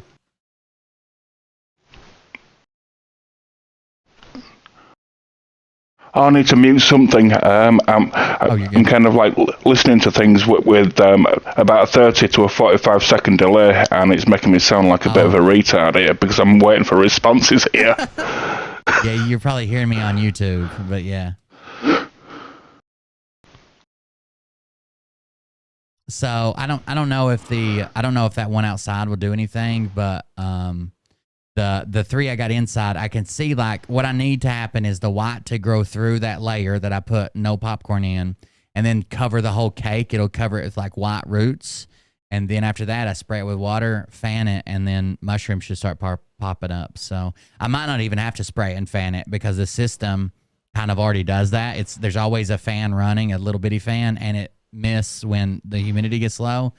But when you spray it and fan it, what you're doing is tricking it into thinking that the dew settled. You're tricking it into thinking that it's morning time or overnight, like because mushrooms usually pop up when the dew settles and then evaporates in the morning. So you're kind of tricking it to make mushrooms. I was gonna ask, are you writing down everything you're doing so that way when something does hit, you have the formula and like how you did it already? You just repeat it? No, they're kind of the thing's kind of all the same. I do write like what species it is, and when I like inoculated the jar, when I moved it, or when I put it on agar. But basically, it's all the same steps, other than like what I'm doing, like to staying sterile, like I'm trying to do better at that, because the first time I don't know where the mold came from. I don't know. It could have been on my shirt or on my skin, or maybe I didn't alcohol something good enough. It could have really been anywhere. It could have came from the campground. Like you work at the campground. Like Sure. it could have been anything. Because mold is like, especially that green mold, it's like everywhere. Like the spores are basically, they're everywhere. So I've been trying to do a better job of like when I like spray alcohol, I do like my forearms, my arms, everything, and the gloves that I'm wearing, even though they're sterile. I use a torch on like the needles and stuff, like to inject like the cultures. I get those like red hot, use it. But the agar is usually the hardest thing to keep sterile. Is usually those little petri dishes, and they've actually been doing really good. I'm very intrigued. I really wish that I could do this, but I'm loving living vicariously through you. Watch do this shit. This shit's fucking awesome. A lot of people have said that, and I'm like, well, hopefully I figure it out first. Because if I just keep failing and never get mushrooms, people are gonna be like, fuck that, it's too hard. So I've talked about how easy it is. I hope I figure it out. Well, I think it's just a learning curve, but I kind of think that's with everything. But I think once you got it, that's it. You're in the money. I think it's a lot more expensive. I think I'm going to buy a HEPA filter for my air conditioner system and let it run for a little while too. Like it'll basically be bad in like a month because it catches so much shit. Like it clogs up a lot easier than like just a regular filter. Yeah. But maybe let it run for like a month or something, then change it out for like a good furnace filter, whatever. Yeah. Oh shit, I can see chat now. Hey chat, what's up? I'm not fucking retarded. I gotta try to keep the same New York energy apparently that Eli has, because I don't know where the fuck he thinks that comes from. But Somebody's Fucking got to do it. That's Spicy's friend. But Best No, friend. no, never. Come on, Atsuko. We see you in his comments all the time. Love it. Love it. Never. I'm never there. Love it. Stay away, right? Right? Right, Yuri? Never I'm never there. there. Besties forever. Oh. Nah, fuck him. Fucking piece of shit. Y'all should have listened to me. When I give you guys a no, I'm usually accurate. Everyone I give it no, come on. Give me at least that. Like I've done a lot of fucking weird shit. Atsuko reads rice petals and you read tea leaves. Is that what's going on? No, I don't read tea leaves. Mine is a coffee cup. Oh, okay. A coffee cup and let me just shut the fuck up. Yeah, but a coffee cup. Isn't it mushroom season there in Tennessee? It is in Japan. It depends on what. So it is for all the fall mushrooms. So there's like a lot of mushrooms that like leaves to fall on them, and like that holds like. You ever notice when you go to move a leaf pile? Usually, if you've had a pile sitting for a while, usually like the top is dry, and then down underneath it'll hold water for a long time. So a lot of mushrooms that like a lot of water grow under leaves, and I found a bunch of mushrooms. They're just not the right kind. There's these kinds that are pretty. They're around everywhere. They're called wavy caps, and they were originally like apparently found in like wooded areas, but like they're incredibly hard to find in woods now. I was talking about it the other day on the show. They're actually somehow they've adapted to only grow in mulch instead of like real wood. So I've been looking around all the flower beds and stuff for like where people like mulch their flower beds. It has to be like mulch that's been there for like a couple years and like breaking down. But I've been looking around. I've only found one over the last couple of weeks, though. Plus, I think I would be too terrified to identified it wrong. It's like poisonous, going to kill me. Did you try just a batch of straight like coffee grinds, like I had suggested? Because I swear I feel like that's what's gonna make them shits grow. So from what I read online, coffee grinds introduce nitrogen into it. Like if you have like they do something to the pH level, and then they introduce nitrogen to it. But the people that have tried growing them in pure coffee grinds almost always get some type of mold before they even. Well, it's still like in the bag or the jar. There is a guy on YouTube that right now what I'm making is something called a liquid culture. I haven't done the video on it, but it's sitting over there. So basically, I'm taking the mushroom roots, like you see in this picture. They're basically like growing in like the agar is almost like Jello, but this is like the liquid version of that. So it's like got food for them and stuff. So I've got like basically like little pieces of mycelium are trying to grow in this jar. And then I stir them up and break them up, and they grow together again. Then I stir them up, break them up, and eventually that jar I'll be able to pull out of it with a syringe and do this. Like I'll be able to grow stuff by dripping it onto agar or onto the popcorn or whatever. But there's a guy on YouTube that instead of mixing up his liquid culture, he uses Capri Suns. He just takes the Capri Sun. So he's done it in a packet before, but now what he does to prevent mold is he takes it and puts it in a jar and then like modifies the lid so like air can escape, but water can't get in it. So he puts like a filter on the lid of the mason jar and then puts aluminum foil on top of that so water doesn't drip through the filter, and puts them in a pressure cooker and brings them up to 15 pounds, 15 PSI for like 30 minutes to sterilize the jar and the Capri Sun. But he grows a liquid culture in straight Capri Sun, and he's been doing it for years on YouTube. I just found him the other day. Which reminds me of all those, you remember all those crazy Facebook posts and wives' tales about people finding mold in their kids' juice pouches? Yeah. Yep. Maybe they were growing mushrooms. Probably. But anyways, once you have that, like basically it's like the root system, but it growing in liquid with food. You just draw it out in a syringe, and that's what you like put in your popcorn jar or like your rice bag or whatever. Like you just inject that straight in there. In a day or two, it'll start growing roots like this. This piece that I've got on the screen right now, this triangle, I cut it out of a different plate, and it's been on there for 2 days. And what you're seeing right here, like the actual yellow triangle, see how it's fuzzy? It didn't have anything on it. And then all 3 of these things that grew off of it, those weren't there. Like all that happened. It was just a triangle, and only the other side of the triangle was white. And all this has grown in 2 days, and it looks pure. It doesn't look like it has any issues with it. So hopefully I'll be able to transfer this one soon. I've got some going in a rye berry bag. So there's rye berries, which is like basically like the rye once you bust the husk off of it. And I've got some growing in it right now of this strain. I took another wedge beside this one and just dropped it in the bag, and it started growing. So hopefully in a week or so, maybe a couple weeks, I'll have those 3 bread pans. Then on the other side, I'll have 3 more bread pans about, a week or 2 behind. So hopefully we'll get a harvest somewhere. Yeah. It's coming. Then I'm gonna do the thing like where they do the spore prints, like I showed on the stream the other night, where they take like the mushroom and make it drop its spore on, and then I'll be able to save all that and catalog it, and I'll basically have all the strains I've ever bought. I'll be able to reproduce and never have to buy them again. I'll just be able to do it all in house, hopefully. That's very good. Mula. No, Jimothy, no hay Buddhist aquí. You see, look, the audience is learning Spanish, Papa. Uh-oh. Is that what this is? No hay Buddhist. Backpack. Fuck you! All the Spanish I know. That's not even fucking Spanish. That was The other day I was talking to Ollie, and one of my friends in high school taught me the phrase "I want to lick your pussy" in Spanish, and I said it to Mariah in Spanish, and she's like, "What's that mean? Something dirty, probably." And I looked at Mariah and I said, "It means I want to lick your," and I just looked at her, and Ollie goes, "Balls? You want to lick her balls?"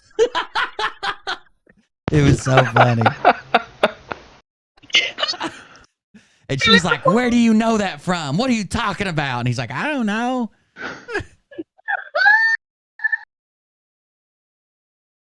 You scared Spicy away with the licking of the balls. You want to hear the cutest thing Ollie's ever done? He got a classmate whose name is Dan, I think, or something, or at least that's what they're calling him. But he does not speak any English. And Ollie asked Ollie asked the teacher why that kid doesn't talk.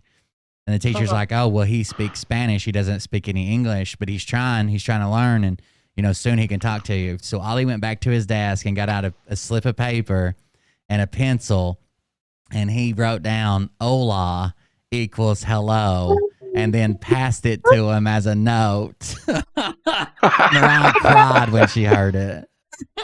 Angel, he's the fucking sweetest little baby. Oh my God, he's an angel. His teacher's a guy, and he's like, I would like to say that I didn't tear up, but I did. It was the sweetest thing I've ever seen.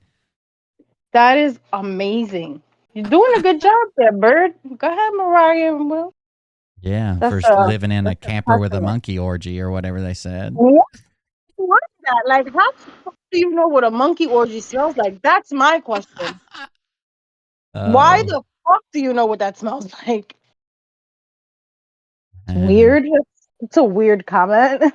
Weird flex, but cool story, I guess. That's right. Fucking zoo are you at that they have monkey orgies? They don't even have monkey orgies in the fucking Manhattan or the Bronx Zoo. Oh. They got everything in New York. Oh, yeah.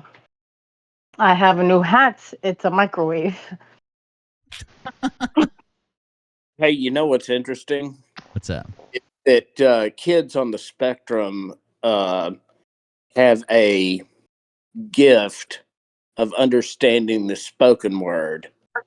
I've had many kids on the spectrum, preschoolers, that have taught themselves Spanish.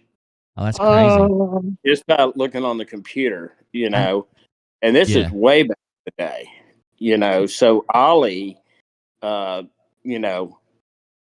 picking up Spanish doesn't surprise me at the least. Yeah, Will's going to keep me far away from them when I go visit. He's going to be like, "Nope, go over there." It's kind of weird he was even interested in it because he fucking hated Atsuko. Oh, no. Oh, no. But Spicy's Japanese. That's not true. He said Yeah, I don't. he said Ohio to me, and I said, well, No, he that said no, he goodbye, ho. Goodbye, ho. That's what he was saying. no, he said Ohio, and it was in the morning. I told him that means good morning in Japanese. Good job, and he kept saying Ohio to me, and it's so sweet. He likes Japanese.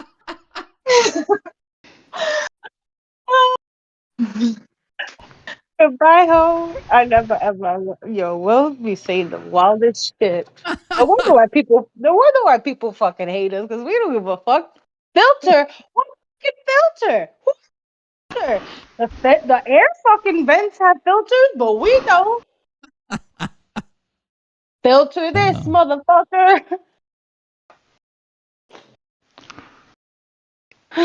Bye, ho. Oh my He's a good God. kid. Bye. Yeah. You just misunderstood him. It's okay. That's all right. When I come visit, I'm gonna teach him all the Spanish, and I'm gonna teach him how to like not let you learn it. I'm gonna teach him how to speak very He's fucking got fast. a secret language. Yeah, super fucking fast. I'm gonna teach him how to speak Spanish like a true Puerto Rican, real fast. I passed Spanish 35 years ago. I can't remember a word now apart from omelette, maybe paella. Sounds like you have a heavy Spanish accent, though. I can tell. He's a Spaniard. He's straight from the motherland, Spain. I thought he was from Texas. You thought he was from Texas? You said? Yeah. Sounds Oh. just like it. Sounds like Texas Info Warrior. Oh, Yeah. fuck. You Who, always me? all right, guys. Have a good night. This is where it turns into asking me for my peppers, and I gotta go. Because I gotta go pray some more. Fuck all this shit. Fucking peppers. Limp dick motherfucker. Easy. I think I'm going to put him in charge of Rhino's funeral just to make Kathy H mad. Ooh. Bittersweet. She's such a fucking evil, maniacal, fucking twisted ass, lying ass hoe. Like, bitch, just let me be careful with what I say, but just like do like a pumpkin. And when the season's over, just invert. Like, I don't know how to fucking say it without saying it. Like, just shrivel up or something. Like, shut the fuck up. Someone, a female, placed a call, an anonymous call. It's not fucking anonymous if it's a fucking female. Anonymous, you don't know who the fuck is calling. You stupid bitch. Are you not an anon? Do you not follow Anonymous? Or you just follow Q like a fucking retard? Or you follow fucking Phil because, I don't know, his shit is the color you like to smell. What? She left Phil. She's been talking shit about him in other groups. Oh, wow. She said that he wouldn't listen to her while she was trying to tell him what was really going on. And he wouldn't listen. Okay. The bitch is a nut. Is a fucking nut, and she needs to be Baker acted. That I'm not suggesting that be done, but I mean, she has any next of kin. Maybe you should be her next of kin, Papa. Maybe she'll And Baker act. Trick her into signing some papers. Ooh, yeah. I'll have her 5150'd. She hate us because she 5150. She hate us because she ain't us. Like, who harassed her business and left review? Like, the bitch is fucking delusional. Like, this is not a case where the delulu becomes true. Like, this is a delusional ass fucking bitch that is. She needs to just. I don't know. I can't say it. It's not appropriate. If those black people from Georgia would have done their job, we wouldn't have to worry about it. Hello. She's going so far down the Q rabbit hole, it's changed her mental. I think she's got a psychosis from all of it, and there's no coming back from it just by her behavior, her brain is shifted or something. I think it has. I think the Q stuff really fucks people over in that sense. Does something And to them. They just, they lose all kinds of reasoning. I think it's because they can see the real world is just total bullshit, and they're just living in hope. Yeah. Yep. Absolutely.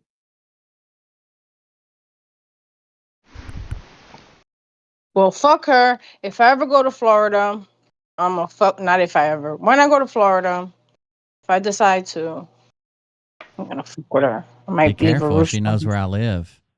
I don't give a fuck, bitch. Like, what the fuck is she gonna do? I'll put her ass. Let me shut up, because Jim is in the chat, and I'm not trying to freak Jim out, because Jim is having a good time. Yeah, I'm from Florida. Jim from fucking leave the bitch a whole fucking her fucking doorstep. Atsuko doesn't know what balls deep means. Does anybody want to explain it to her? Yeah. Do you not know it, Suko? For men. I thought that was for men because men have balls. No, it just No? you can say it for anybody as a saying, but it means being that deep, all the way to the balls. Okay. Even for a female. Yeah, like when you call somebody batshit crazy, we're not talking about bats.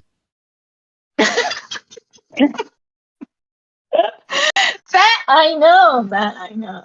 Okay. So when you say balls deep, you can be talking about anything. Okay. I have a bat story.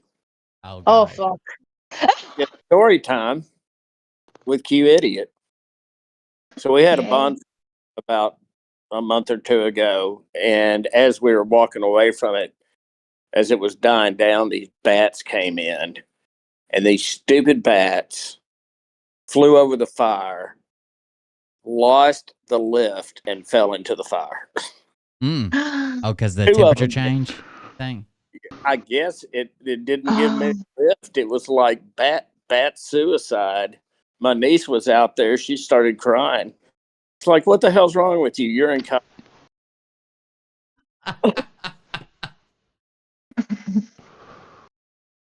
It's like, don't be a sissy. Yeah, it was baticide. Baticide. Right? Yes. I can't. You always have a story. It usually involves animals too. Mine too, but they're usually never mind. You have stories. You have stories with Well, I wanted to ask Will a question. If I catch this cow that's over across the street in the woods, and I'm pretty sure I know where the cow lives, but if I catch the cow and I tie it to a tree and I just feed it grain and it eventually starts crapping all over my yard, won't mushrooms come up? The good ones? And it doesn't even have to be just grain. Like there's some species of grass-loving mushrooms that are psychedelic. So like what you could do is have it wherever it shits or whatever field it's in, you could just, to ensure it, you could just buy like some spores and just sprinkle them out. And then when it shits, it'll have the manure and there you go. Right.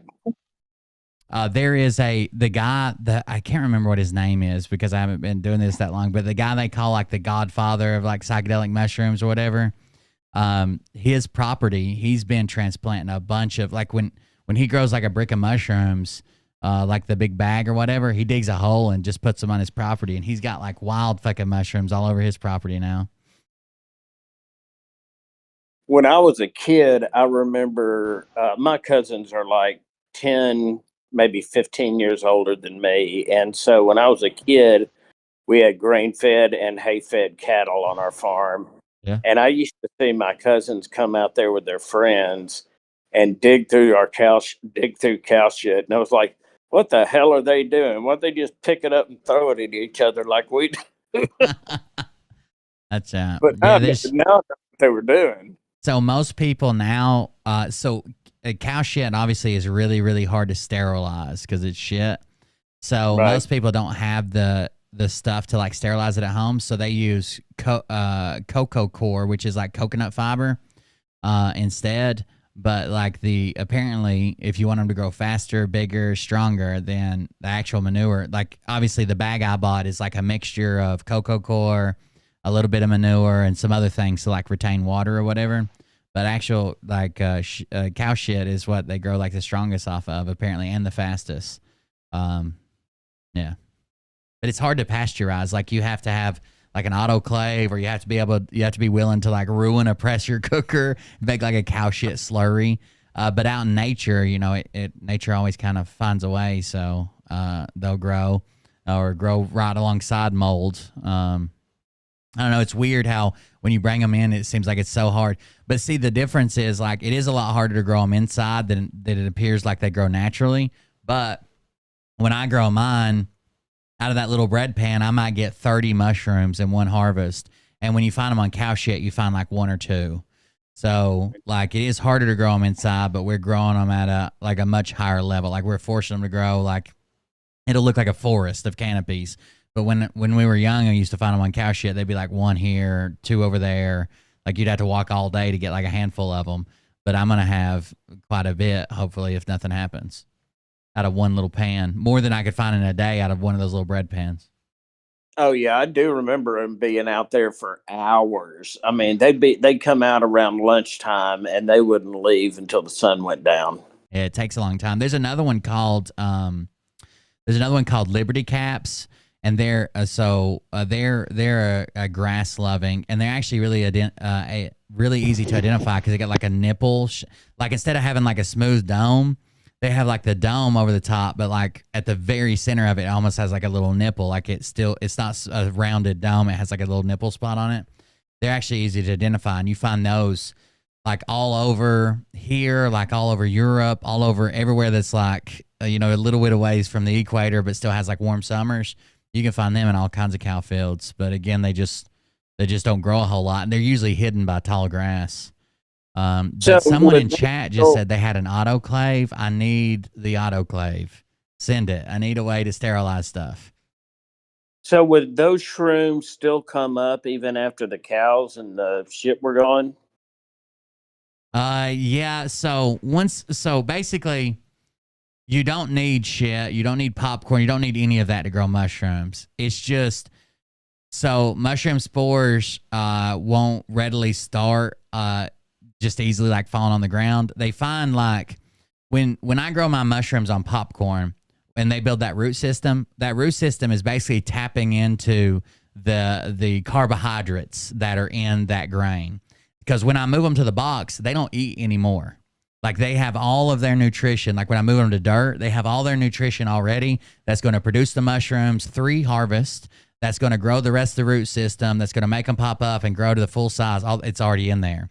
So when it falls on dirt, it doesn't seem like there's a whole lot of power or potential, but we know that mushrooms grow in dirt. It just doesn't seem like they have all that, the carbohydrates or whatever they need for energy on the dirt. So instead, when they fall on like cow shit or something, it's like they got supercharged and they got all the energy there they need, so they pop up really quickly. But that cow field will always be, for like years and years to come, if there's been cows on it for years, it'll always be super fertile ground. So they could always come up. It's just like it's a lot easier to predict when you've got like this pile of food that they eat and spores fall on it, rather than just walking around for hours and hours and hours and hours finding a fertile spot where they might have grown. So yeah, they can just grow in grass. They grow in your yards. Hell, they grow everywhere. But when they have that energy right there and the spores meet there, that's when they really take off, and you can find them pretty quick. Yeah, there's parts of that farm that have never been touched by, logging or tree harvesting or anything like that. So there's parts of the farm that are down by a natural spring where a lot of them come up. It's really humid down there. It's always humid down there, even during the dryness of summer. And the creek will usually dry up, but down there it's always full. So I'm wondering, I may go out there and just take some pictures and send them to you and see what you think. Sure.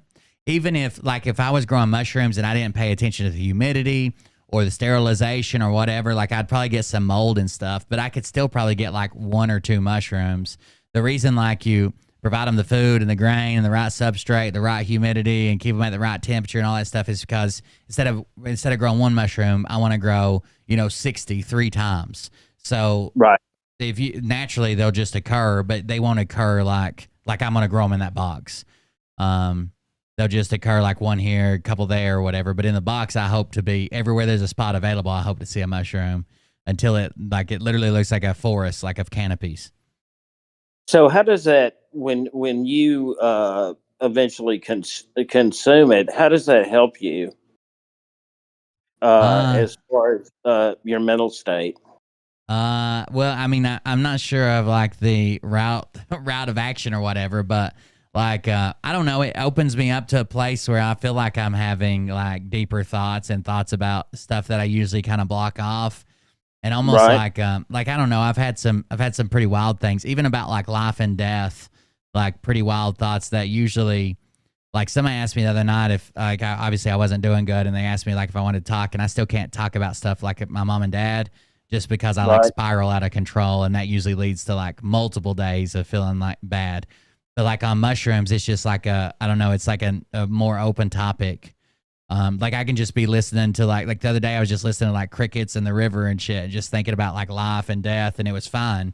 But if I'm like not on mushrooms and drive past the hospital where my mom passed away, like or my dad passed away, like I can't handle it. So I don't know.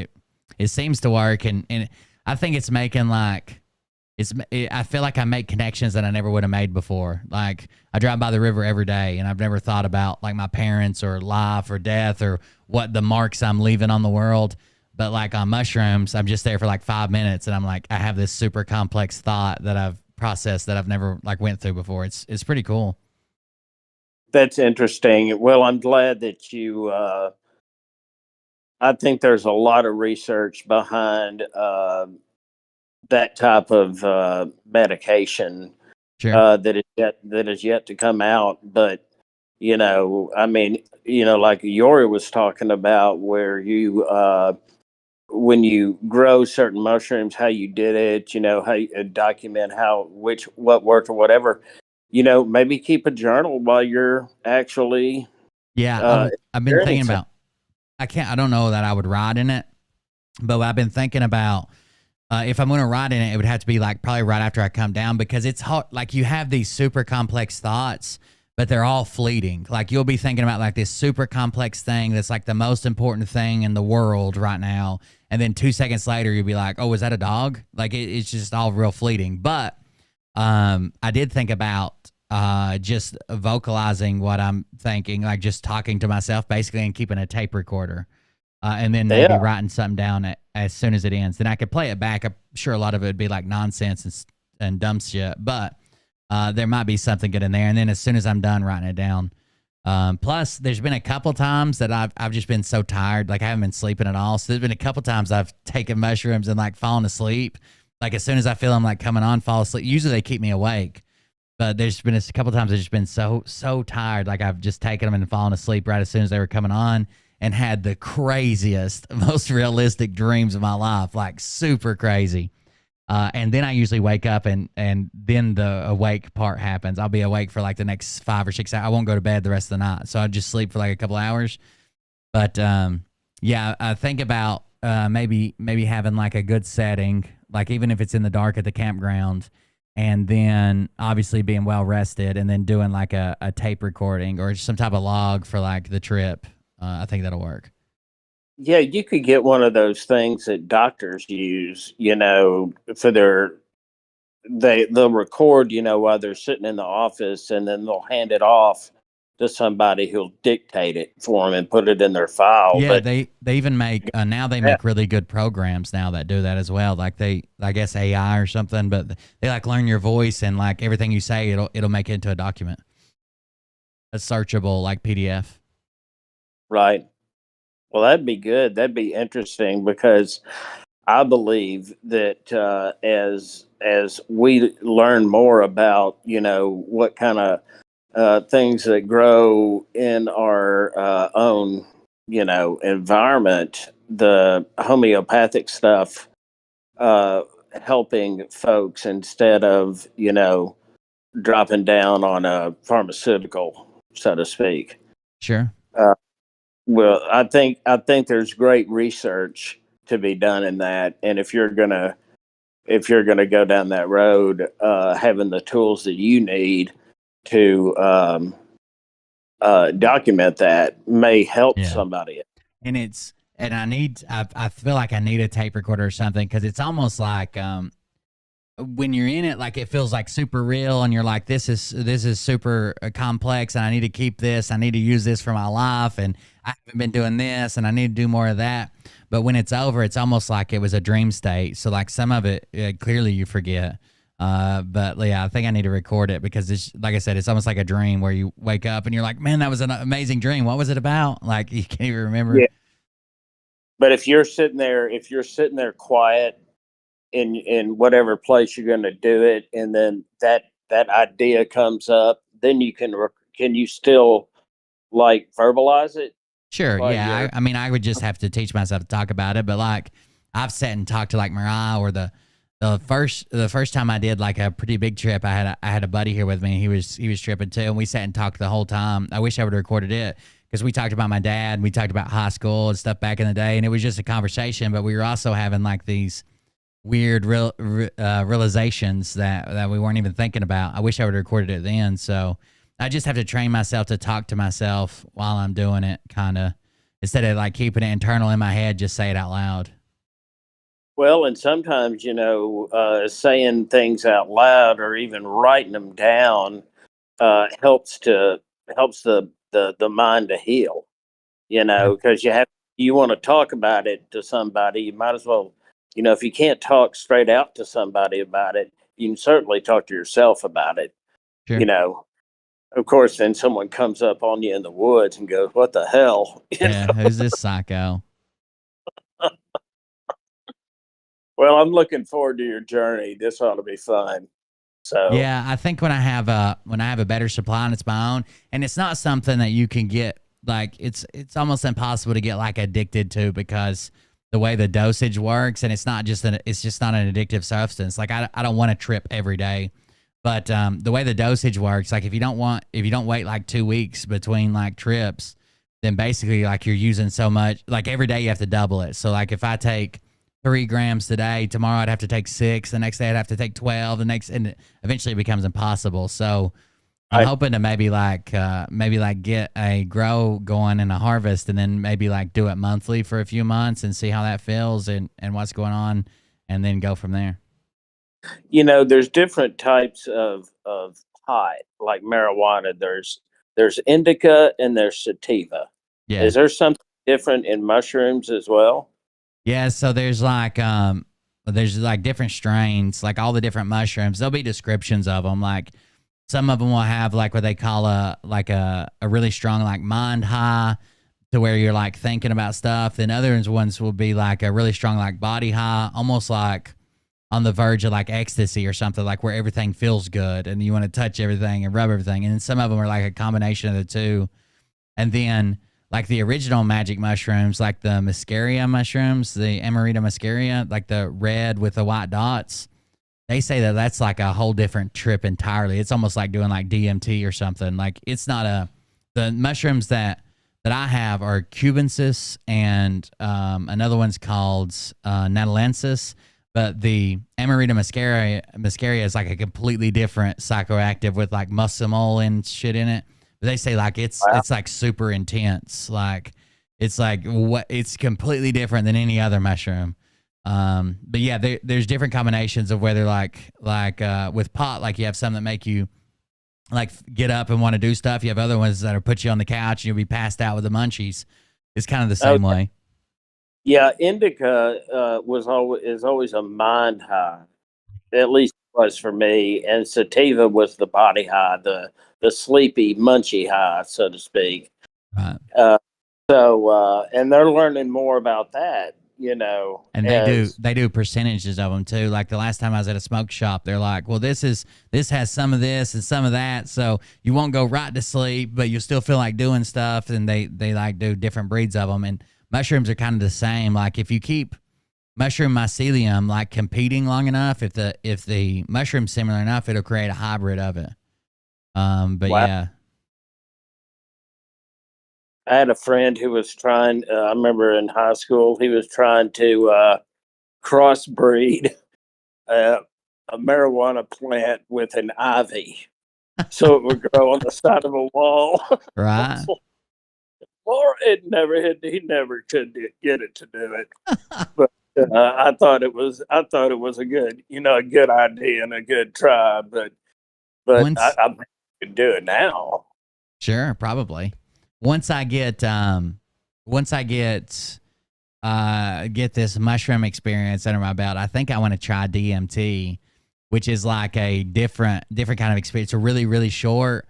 It's really, really powerful. But a lot of people, like even Joe Rogan, he like, that's the DMT trip he always talks about, was like he like went to a different place, a different time, like it was like a completely different universe basically, and saw things and did things. And a lot of people feel like they bring out things to like correct their life with it. So like one of the things he claims he saw was like he was put on a stage by like this being, and when he went out on the stage, like the stage was all full and people were laughing at him, but it wasn't like a comedy show like laughing at him. They were like mocking him, like making fun of him. And he felt like this overwhelming sense of like he like puts too much into what other people think about him, and he worries too much about that rather than living his own life. He's always worried about it. But a lot of people claim they have even like religious experiences and shit on DMT. Mushrooms are not like that. Like you can still push through and like know what your reality is. Like you're still at the campground or still at your house or still at the office, and you still know people around you. But DMT's like you're in a chair and you go to a different galaxy or some shit. I want to try it eventually. And what is that exactly? DMT is a really weird chemical that is in everything. Like it's in every plant. It's in humans. When you die, there's a dump of DMT into your brain cells, and a lot of people believe that's why. Like if you die on a medical bed and you get a bunch of DMT and you're staring at operating room lights or emergency room lights above you, a lot of people claim that's why they see white or have out-of-body experience or picture like a white tunnel or the pearly gates from near-death experiences. But it's like it's in everything. Some plants have higher amounts of it, and those plants are what like you extract it from. But it's a naturally occurring element that's in people, animals, plant. It's at some level, it's in everything in the world, and scientists are not really sure why.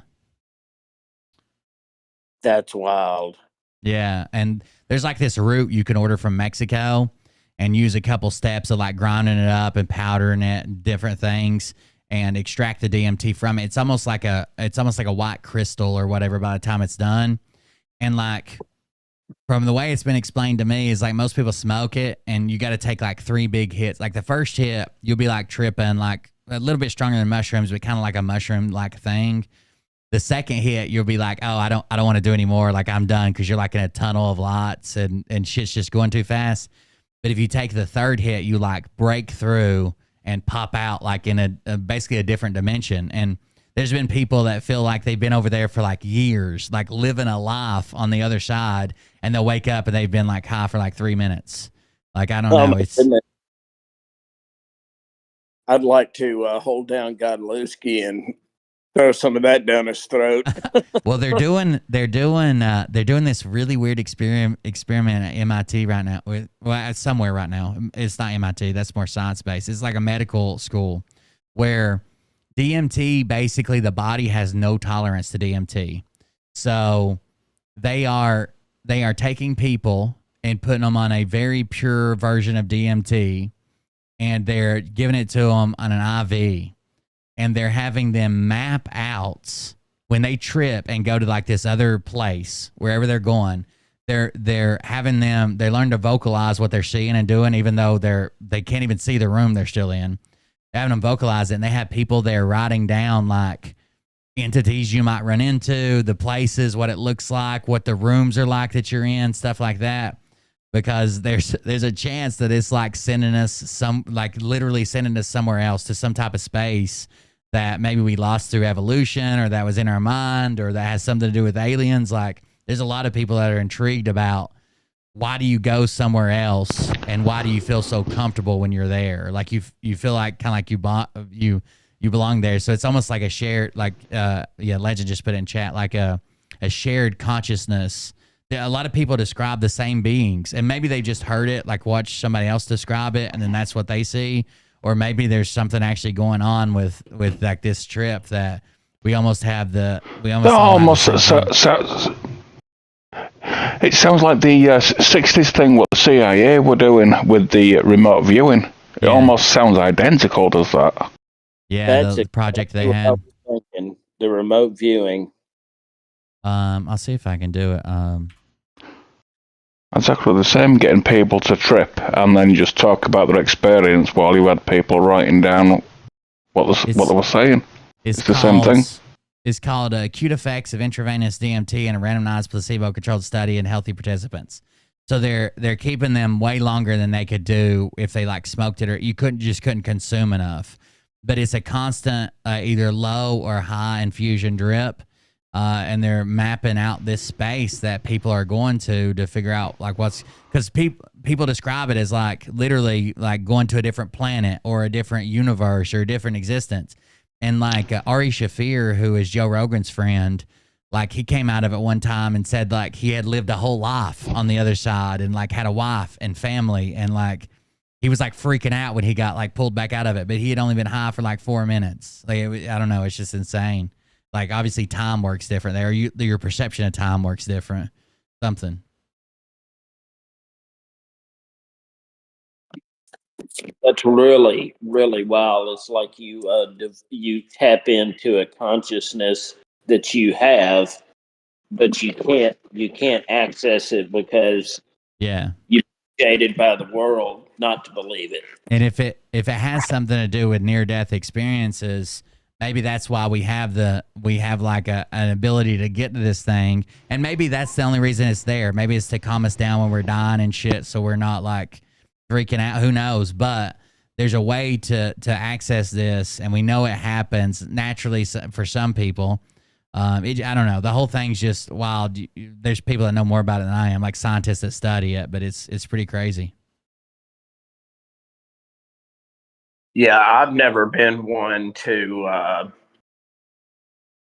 I think it's because I had a bad trip on X once. Right. The last time I took it, and ever since then, it's been kind of hard for me to enjoy even like a marijuana buzz unless it's indica. It has to be indica. I can't do sativa. Well, it just gives too much anxiety. There's clearly something going on, like obviously on like a quantum level with stuff. Like if you look at the quantum like eraser experiment, not like just the quantum. So the quantum slits, like basically if you observe these particles, then they perform like a wave, and if you don't observe them, they perform like a line, right? And that's like the dual slit quantum experiment. I might have it backwards, but it doesn't matter. Well, they've basically figured out that if they set up 2 sets of readers, basically they'll have the first set that is reading whether it is a line or a wave. If they have those on, it performs one way, and if they have those off, it performs one way. Then beyond, if they do more than that, that's the slit experiment. If they do more beyond that, so they set up another set with a really long wire that is basically after the particles would have hit the wall, and they take that, they set up 2 more readers, and they shoot it through a half silver mirror, so it could go straight, it could bounce into either receiver. So basically, it's the same as we don't know, because it could go into receiver A, receiver B. It could bounce and go to, like it's supposed to go to A, but goes to B. It's supposed to go to B, goes to A.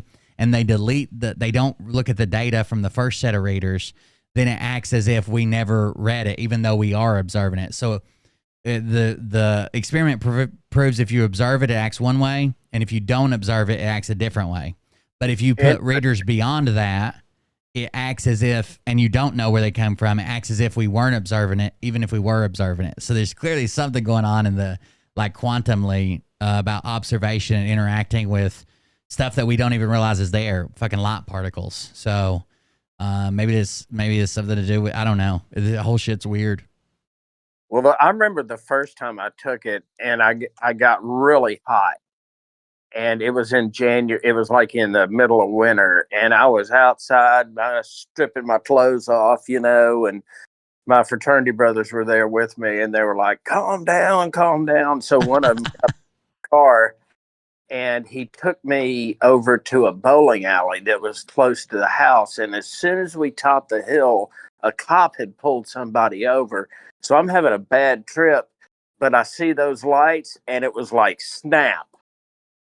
Oh yeah. And I was on top of the world. I swear to God, Will, I went into that bowling alley. I went up to the lady. I said, give me shoes, and I want a bowl on lanes 1 through 35. But the thing about X sometimes is like, well, it's all the time that I've done it. It's like you're blazing, you're having a great time, and everything's great, and all of a sudden it just stops.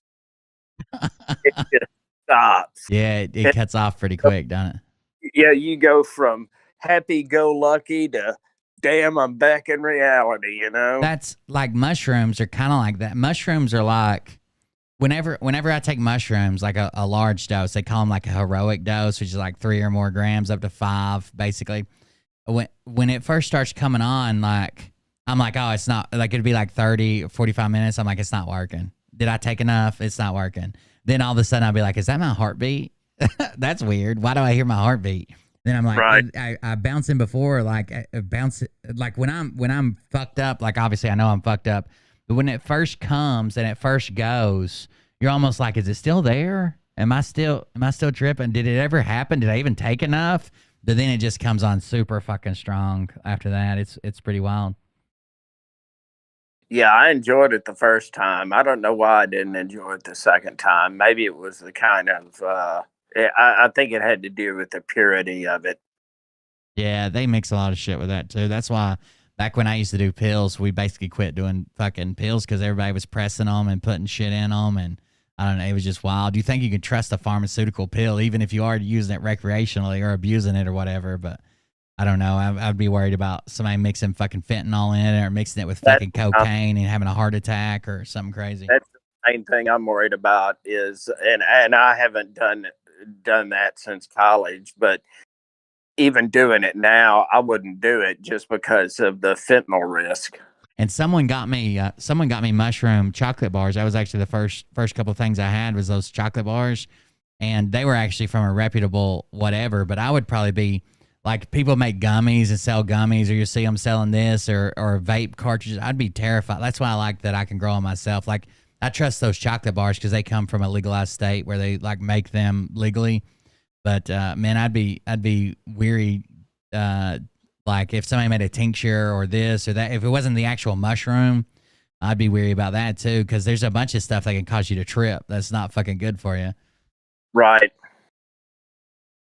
Well, like I said, the first time was awesome, and the bad thing about it is when I was in the bowling alley, I ran into some people I knew, and it was like they're like, "What the hell's wrong with you?" That sounds about right.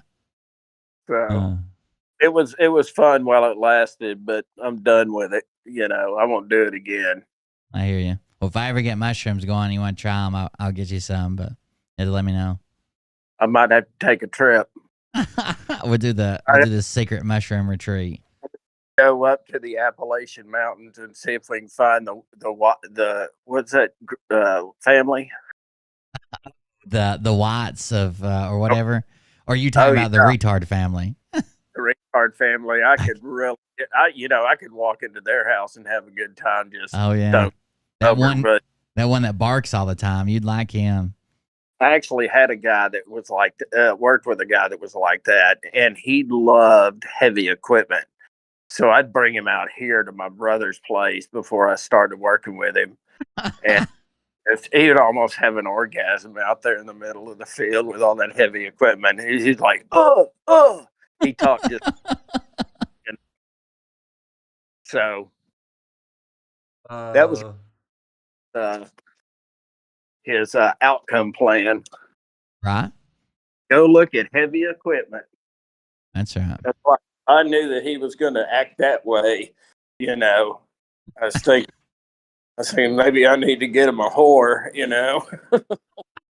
Have her show up on a bulldozer.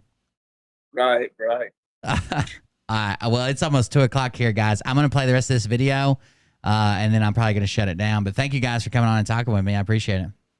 I really enjoyed it, Will. You helped me understand a lot, and I'm looking forward to what you get done with it as well. I'm going to keep documenting it as long as I can. I mean, I don't think I'm in any trouble legally or anything like that because it's such a small thing. But yeah, I'm going to keep documenting all of it I can and try to keep up with it and maybe even do some trip logs or something eventually. Yeah, I think my brother wants to give it another shot, so I'll definitely clue. Yeah, for sure. All right, Martha Stewart, Mushroom Man. We'll see you guys. Thank you all for coming on. Hey, see you later. Have a good one. See ya. See you. Thank you, Tablet. Bye. Not you, Atsuko. I wasn't talking to you. Okay. Thank you very much, Dr. J. You were very insightful, and I appreciate all your comments. Not you, Atsuko. Bye.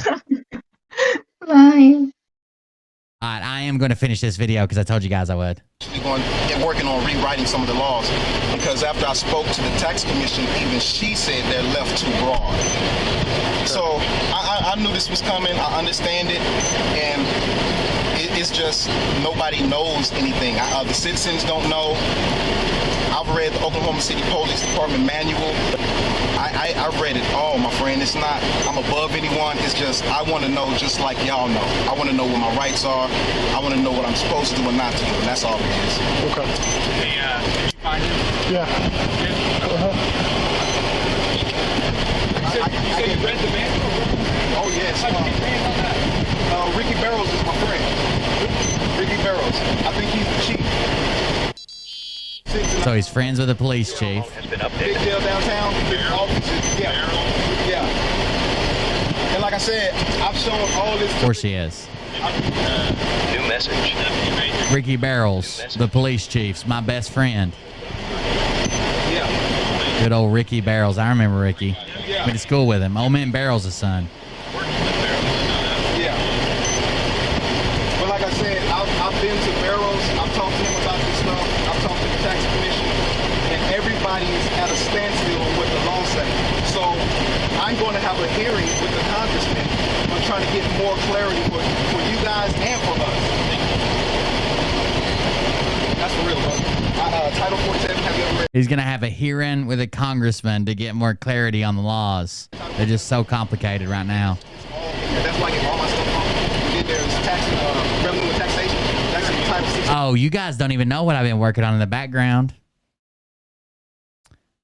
So I'm going to give you a little sneak peek of this.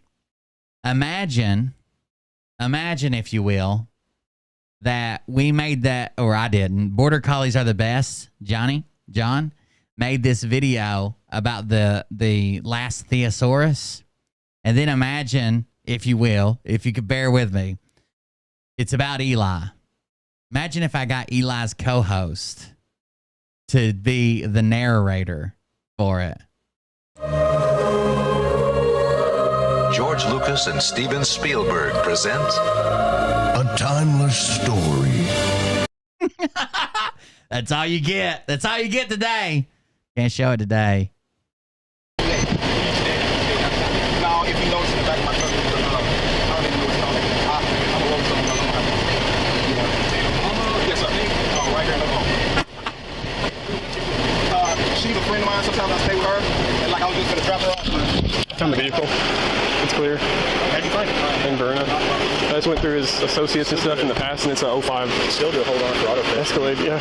And doing him on the felony for operating no vehicle at all again. Yeah. All right. He's got a suspended driver's license too. He found it in Verona, but yeah. we're going to put a hold on. It's a 05 Cadillac Escalade. He's been associated with it in the past. Okay. So. Yeah. That doesn't mean he didn't sell it and then steal it back. There's no OK number on it. It has to have one or the other. Huh? Brian Jackson? I already found him 11A to 77, and I found the vehicle too. 05 Cadillac Escalade. He said he read our manual. Yeah, I heard that. So I guess I'll ask Lieutenant if he wants to put a felony charge on him or not. But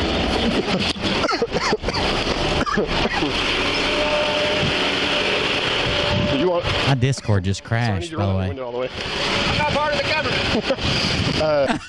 That's where he screams, I'm not part of the government. That's very funny. Do you want... Sir, I need you to roll down your window all the way. I'm not part of the government. Do you want me to start that? They charge These cops are funny. Just he's got a flag driver's license, so just, You can't find a VIN nowhere? I found it in Varuna. I just can't find it on the car. He's been pulled over in that vehicle before, so we have the VIN on it. Wonder where the VIN? Man, I would Last time we talked to him was like an 05 or something like that. So. put it on him and then fucking put a hold on it for auto theft. Let them find the VIN. Okay. Unless you don't want to, but if he's going to go driving around like that, I would. Yeah. All right.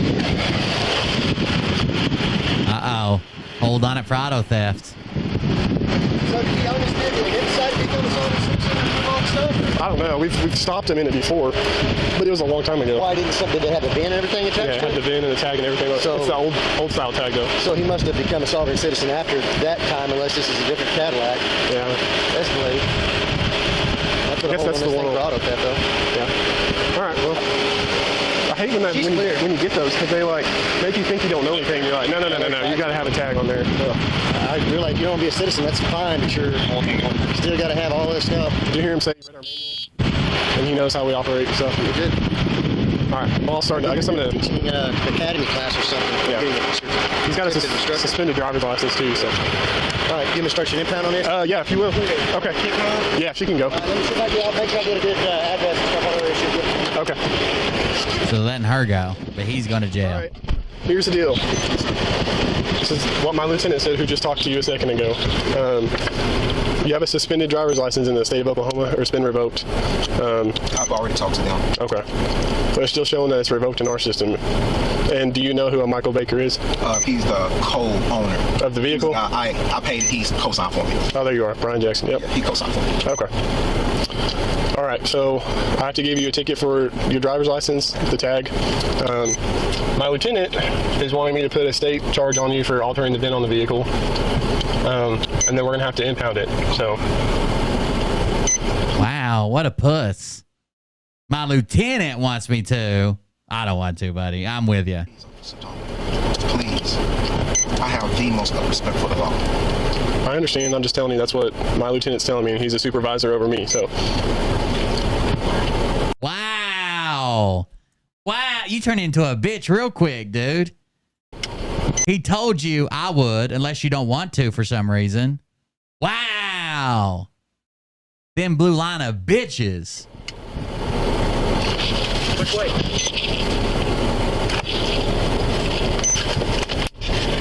I think he gave him false hope, too. Like, he's like, my lieutenant wants me to, but... Like, he was giving him false hope. That's the only reason he argued. If he'd have just come back and said, hey, we got to write this ticket, we got to write this ticket, we got to write this ticket, sorry. He wouldn't have gave him that false hope. Can I speak to you, Lieutenant? Yep.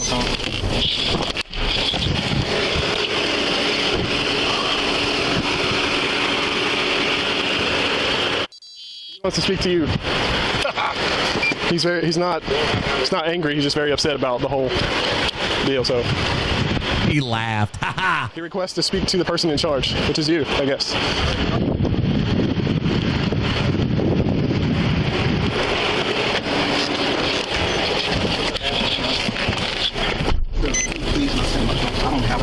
Okay, they ran into 753 on River Street, 84th, I think. Right? I hope the lieutenant says, well, I told him he didn't have to.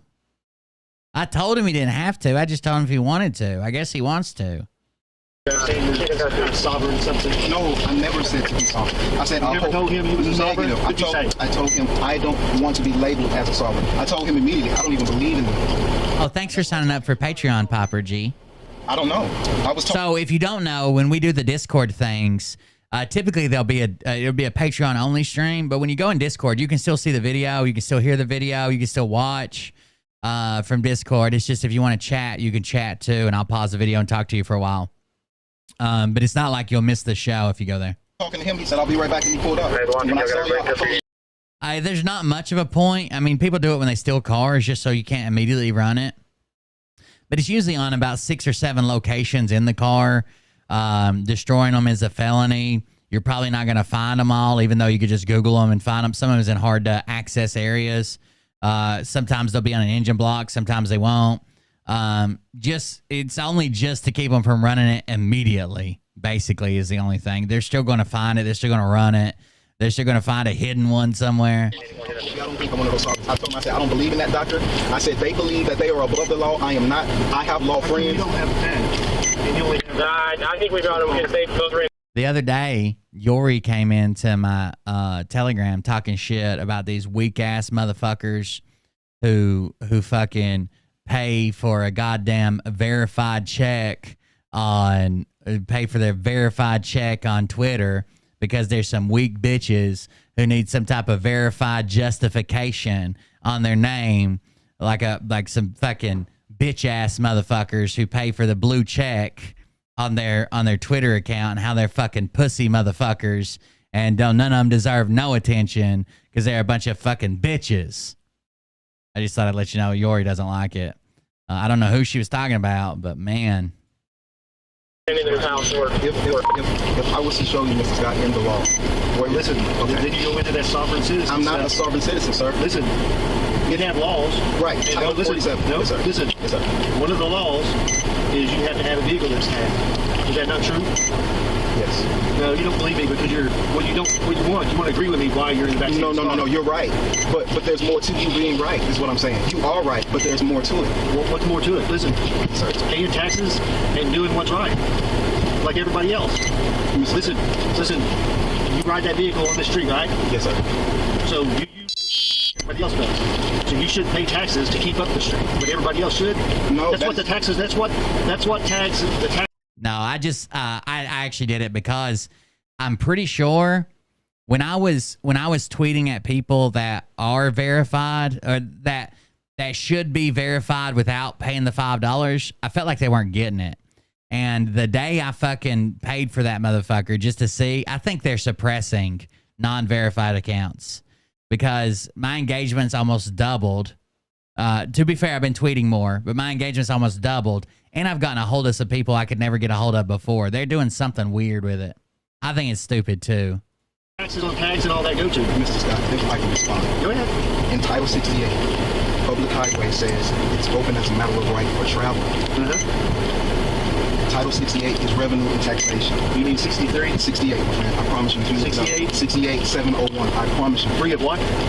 Revenue? Revenue and taxation. That is the exact statute. Yeah, and probably what that means is that it's not a toll. No, it covers the toll as well in that same statute. We can sit here and argue all day. I'm not arguing. What you believe in and what I believe in. I believe in what you believe in. No, you don't. You're not letting me explain. I'm trying to listen to you, but what you're saying doesn't make sense to me because I've been in Oklahoma all my life, and I pay taxes ever since I've worked. Thanks, Itsuko. God damn. Even think one time that I could travel on these. Way to build me up. For free. Mr. Scott. Nothing's free in this world. Watch this. No matter what happens to me today, I want to get in touch with you in a few months to show you what I'm working on.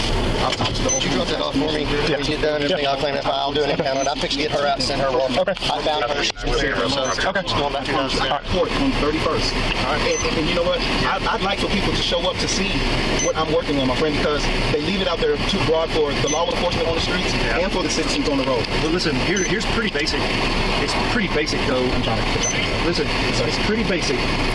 I don't think I figured out the algorithm. I think if you pay for that blue check mark and they make money off of it, they show your shit to more people.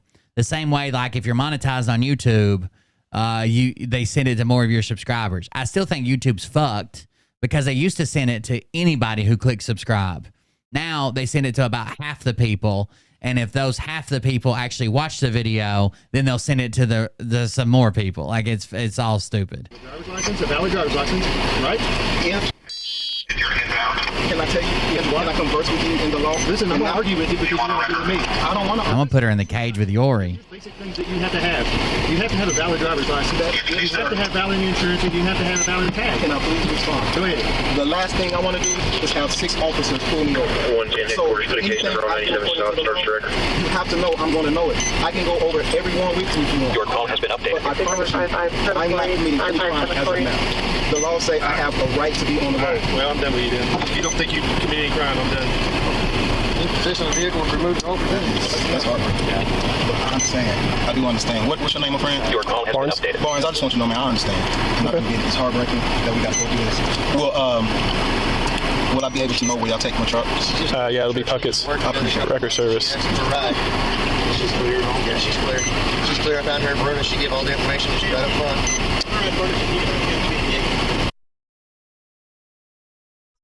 Sending it to Puckett's Record Service.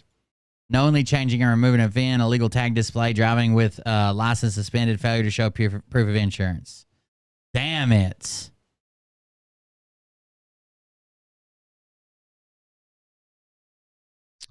Cadillac Escalade, SUV, hold at Puckett. Jackson Brian Arnett, date of birth, race, sex, Oklahoma, phone, zip, hair black, eyes brown, height 5'10", weight 195, build large. I don't know. Damn, that sounds offensive. I don't want to. I want them to put build large on me. Jesus. 40 years old, social security number, and there's his charges. Damn it. At approximately 19:05 hours, I was patrolling the area of Southwest 33rd Street and South Woodward Avenue. I was riding as 2A97 of the Southwest Patrol Division. I was wearing the required Class B uniform for patrol officers. I was in a marked all-black City of Oklahoma Police Department patrol car. I was traveling south on South Woodward Avenue towards Southwest 33rd Street. I observed a pearl white Cadillac. God damn it. What did I just do? I was traveling. I observed a pearl white Cadillac bearing the license plate of Church, Not for Hire. And I think that's going to be the only page they give it to us. Oh, no. Not for hire on the back. I noticed the vehicle did not have a state of Oklahoma license plate presented the vehicle anywhere. I initiated a traffic stop on the vehicle at Southwest 33rd Street and South Woodward Avenue. The vehicle driven by AR pulled into the driveway of blank South Woodward Avenue. I approached the vehicle and made contact with AR, who was sitting in the front right driver's seat behind the steering wheel. I asked for his driver's license and proof of insurance. Blank. I explained to AR he did not have a driver's license plate. Asked for additional units to assist me with AR. When additional units arrived, I placed AR in investigative detention by placing him in double-locked handcuffs and checking for tightness. I escorted AR to the back seat of my patrol car area. AR began telling me he knows the correct laws and police officers do not know the laws. AR also stated he had a meeting with lawmakers to rewrite the laws in Oklahoma. AR was also going to be president as well. I returned to AR's vehicle and looked for a VIN number. The VIN of the sticker inside the front driver's side door had been removed. I looked on the dash of the vehicle of the driver's side. The VIN plate had been removed. I recognized this vehicle as AR removing the VIN numbers in an effort to misrepresent the identity or prevent identification of the vehicle. I asked AR for his name again, to which he replied his government-given name was Brian Jackson. I asked AR for his date of birth, and he refused to give me his date of birth. After several more times of asking for his date of birth, AR gave me his date of birth. I was able to find a vehicle matching the vehicle AR was driving in. Damn it, how do I get rid of that? Just back up.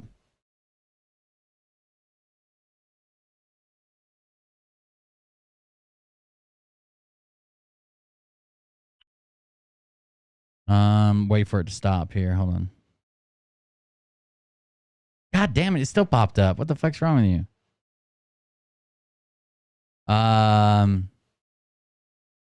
Date of birth. AR gave me his date of birth. I was able to find a vehicle matching the vehicle AR was driving in Verona. AR advised me the vehicle I found was the correct vehicle, but could not prove it. Lieutenant M. Scott, 1108, was advised of the incident and arrived on scene. AR requested to speak with Lieutenant M. Scott, 1108, several times, and Lieutenant M. Scott, 1108, spoke with AR. I explained to AR he was being arrested for the above listed charges. I completed a tow-in report for AR's vehicle. I did an inventory of the vehicle. A hold was placed on the vehicle for auto theft detectives due to the VIN number being removed. I completed a probable cause affidavit on AR. Lieutenant M. Scott, 1108, authorized and signed the probable cause affidavit. Transported AR to the Oklahoma County Jail, where he was booked in without incident. AR was given a copy of the tow-in report and the copies of his citations. I signed the probable cause affidavit in the presence of a notary at the Oklahoma City police desk in the Oklahoma City County Jail. I turned the probable cause affidavit into the Oklahoma City police desk in the Oklahoma County Jail. I turned the tow-in report into the front desk in the downtown headquarters building. Nothing follows. POTUS AR. Thank you guys for joining us tonight. Thanks for calling in. Those of you who called in. Next time, make sure more of you call in. Come hang out with us. You're more than welcome to have your 15 minutes of fame. I don't want anybody to like hang out and try to be like the co-host or whatever, but if you got something to say, you're more than welcome to say it. Hang out, call me out, and talk shit, whatever you want to do. Just let me know. Thank you guys for joining us tonight. Thank you for the donations and the support. I appreciate it. Yeah, thank you guys. We'll be back tomorrow with a regular show, and I'll see everybody on the next one. Don't do anything AR would do. It doesn't seem to end well, and enjoy your mushrooms. Have a good night.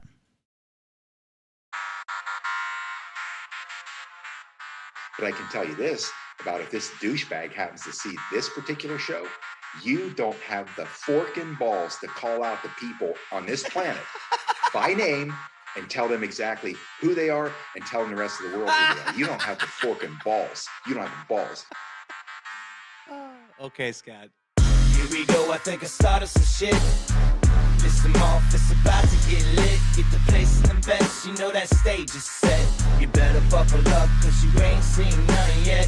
Here we go, I think I started some shit. Listen off, it's about to get lit. Get the place in the best, you know that stage is set. You better buckle up, cause you ain't seen none yet. And they say that I'm a lunatic. Well, listen, bitch, I came equipped with a quick wit and a 6th sense for the stupid shit. Where my true believers? Y'all need Jesus. Praise the Lord, head to the extreme. All these false fucking prophets who profit off of gossip. Worshipping drums, cocking, begging for a throat deposit. Swinging fucking meat hammers like fool in a thong. He's strapped to the shaft, eating his chest like he's King Kong. Starving for attention, I'ma make your gut burst. I'll be your huckleberry, I can quench that thirst. Baby eating lizard people, alien sex. What's next? Trump in a dress, fucking Flynn on his desk. A retard in a vest, climbing up 5G towers. Cause you told him if he did, he'd get fucking superpowers. Here we go, I think I started some shit. Piss them off, it's about to get lit. Get the place in the best, you know that state. Have a good night, everybody. We'll see you on the next one. Be back tomorrow. Come hang out with us. Have a good night. Here we go, I think I started some shit. Cross all the lines. Get lit, get the place in the best, you know that stage is set. You better buckle up, cause you ain't seen none yet. I used to find clues too when I was high on shit. Can you spell drug dealer without pearl white Cadillac? Well, maybe not.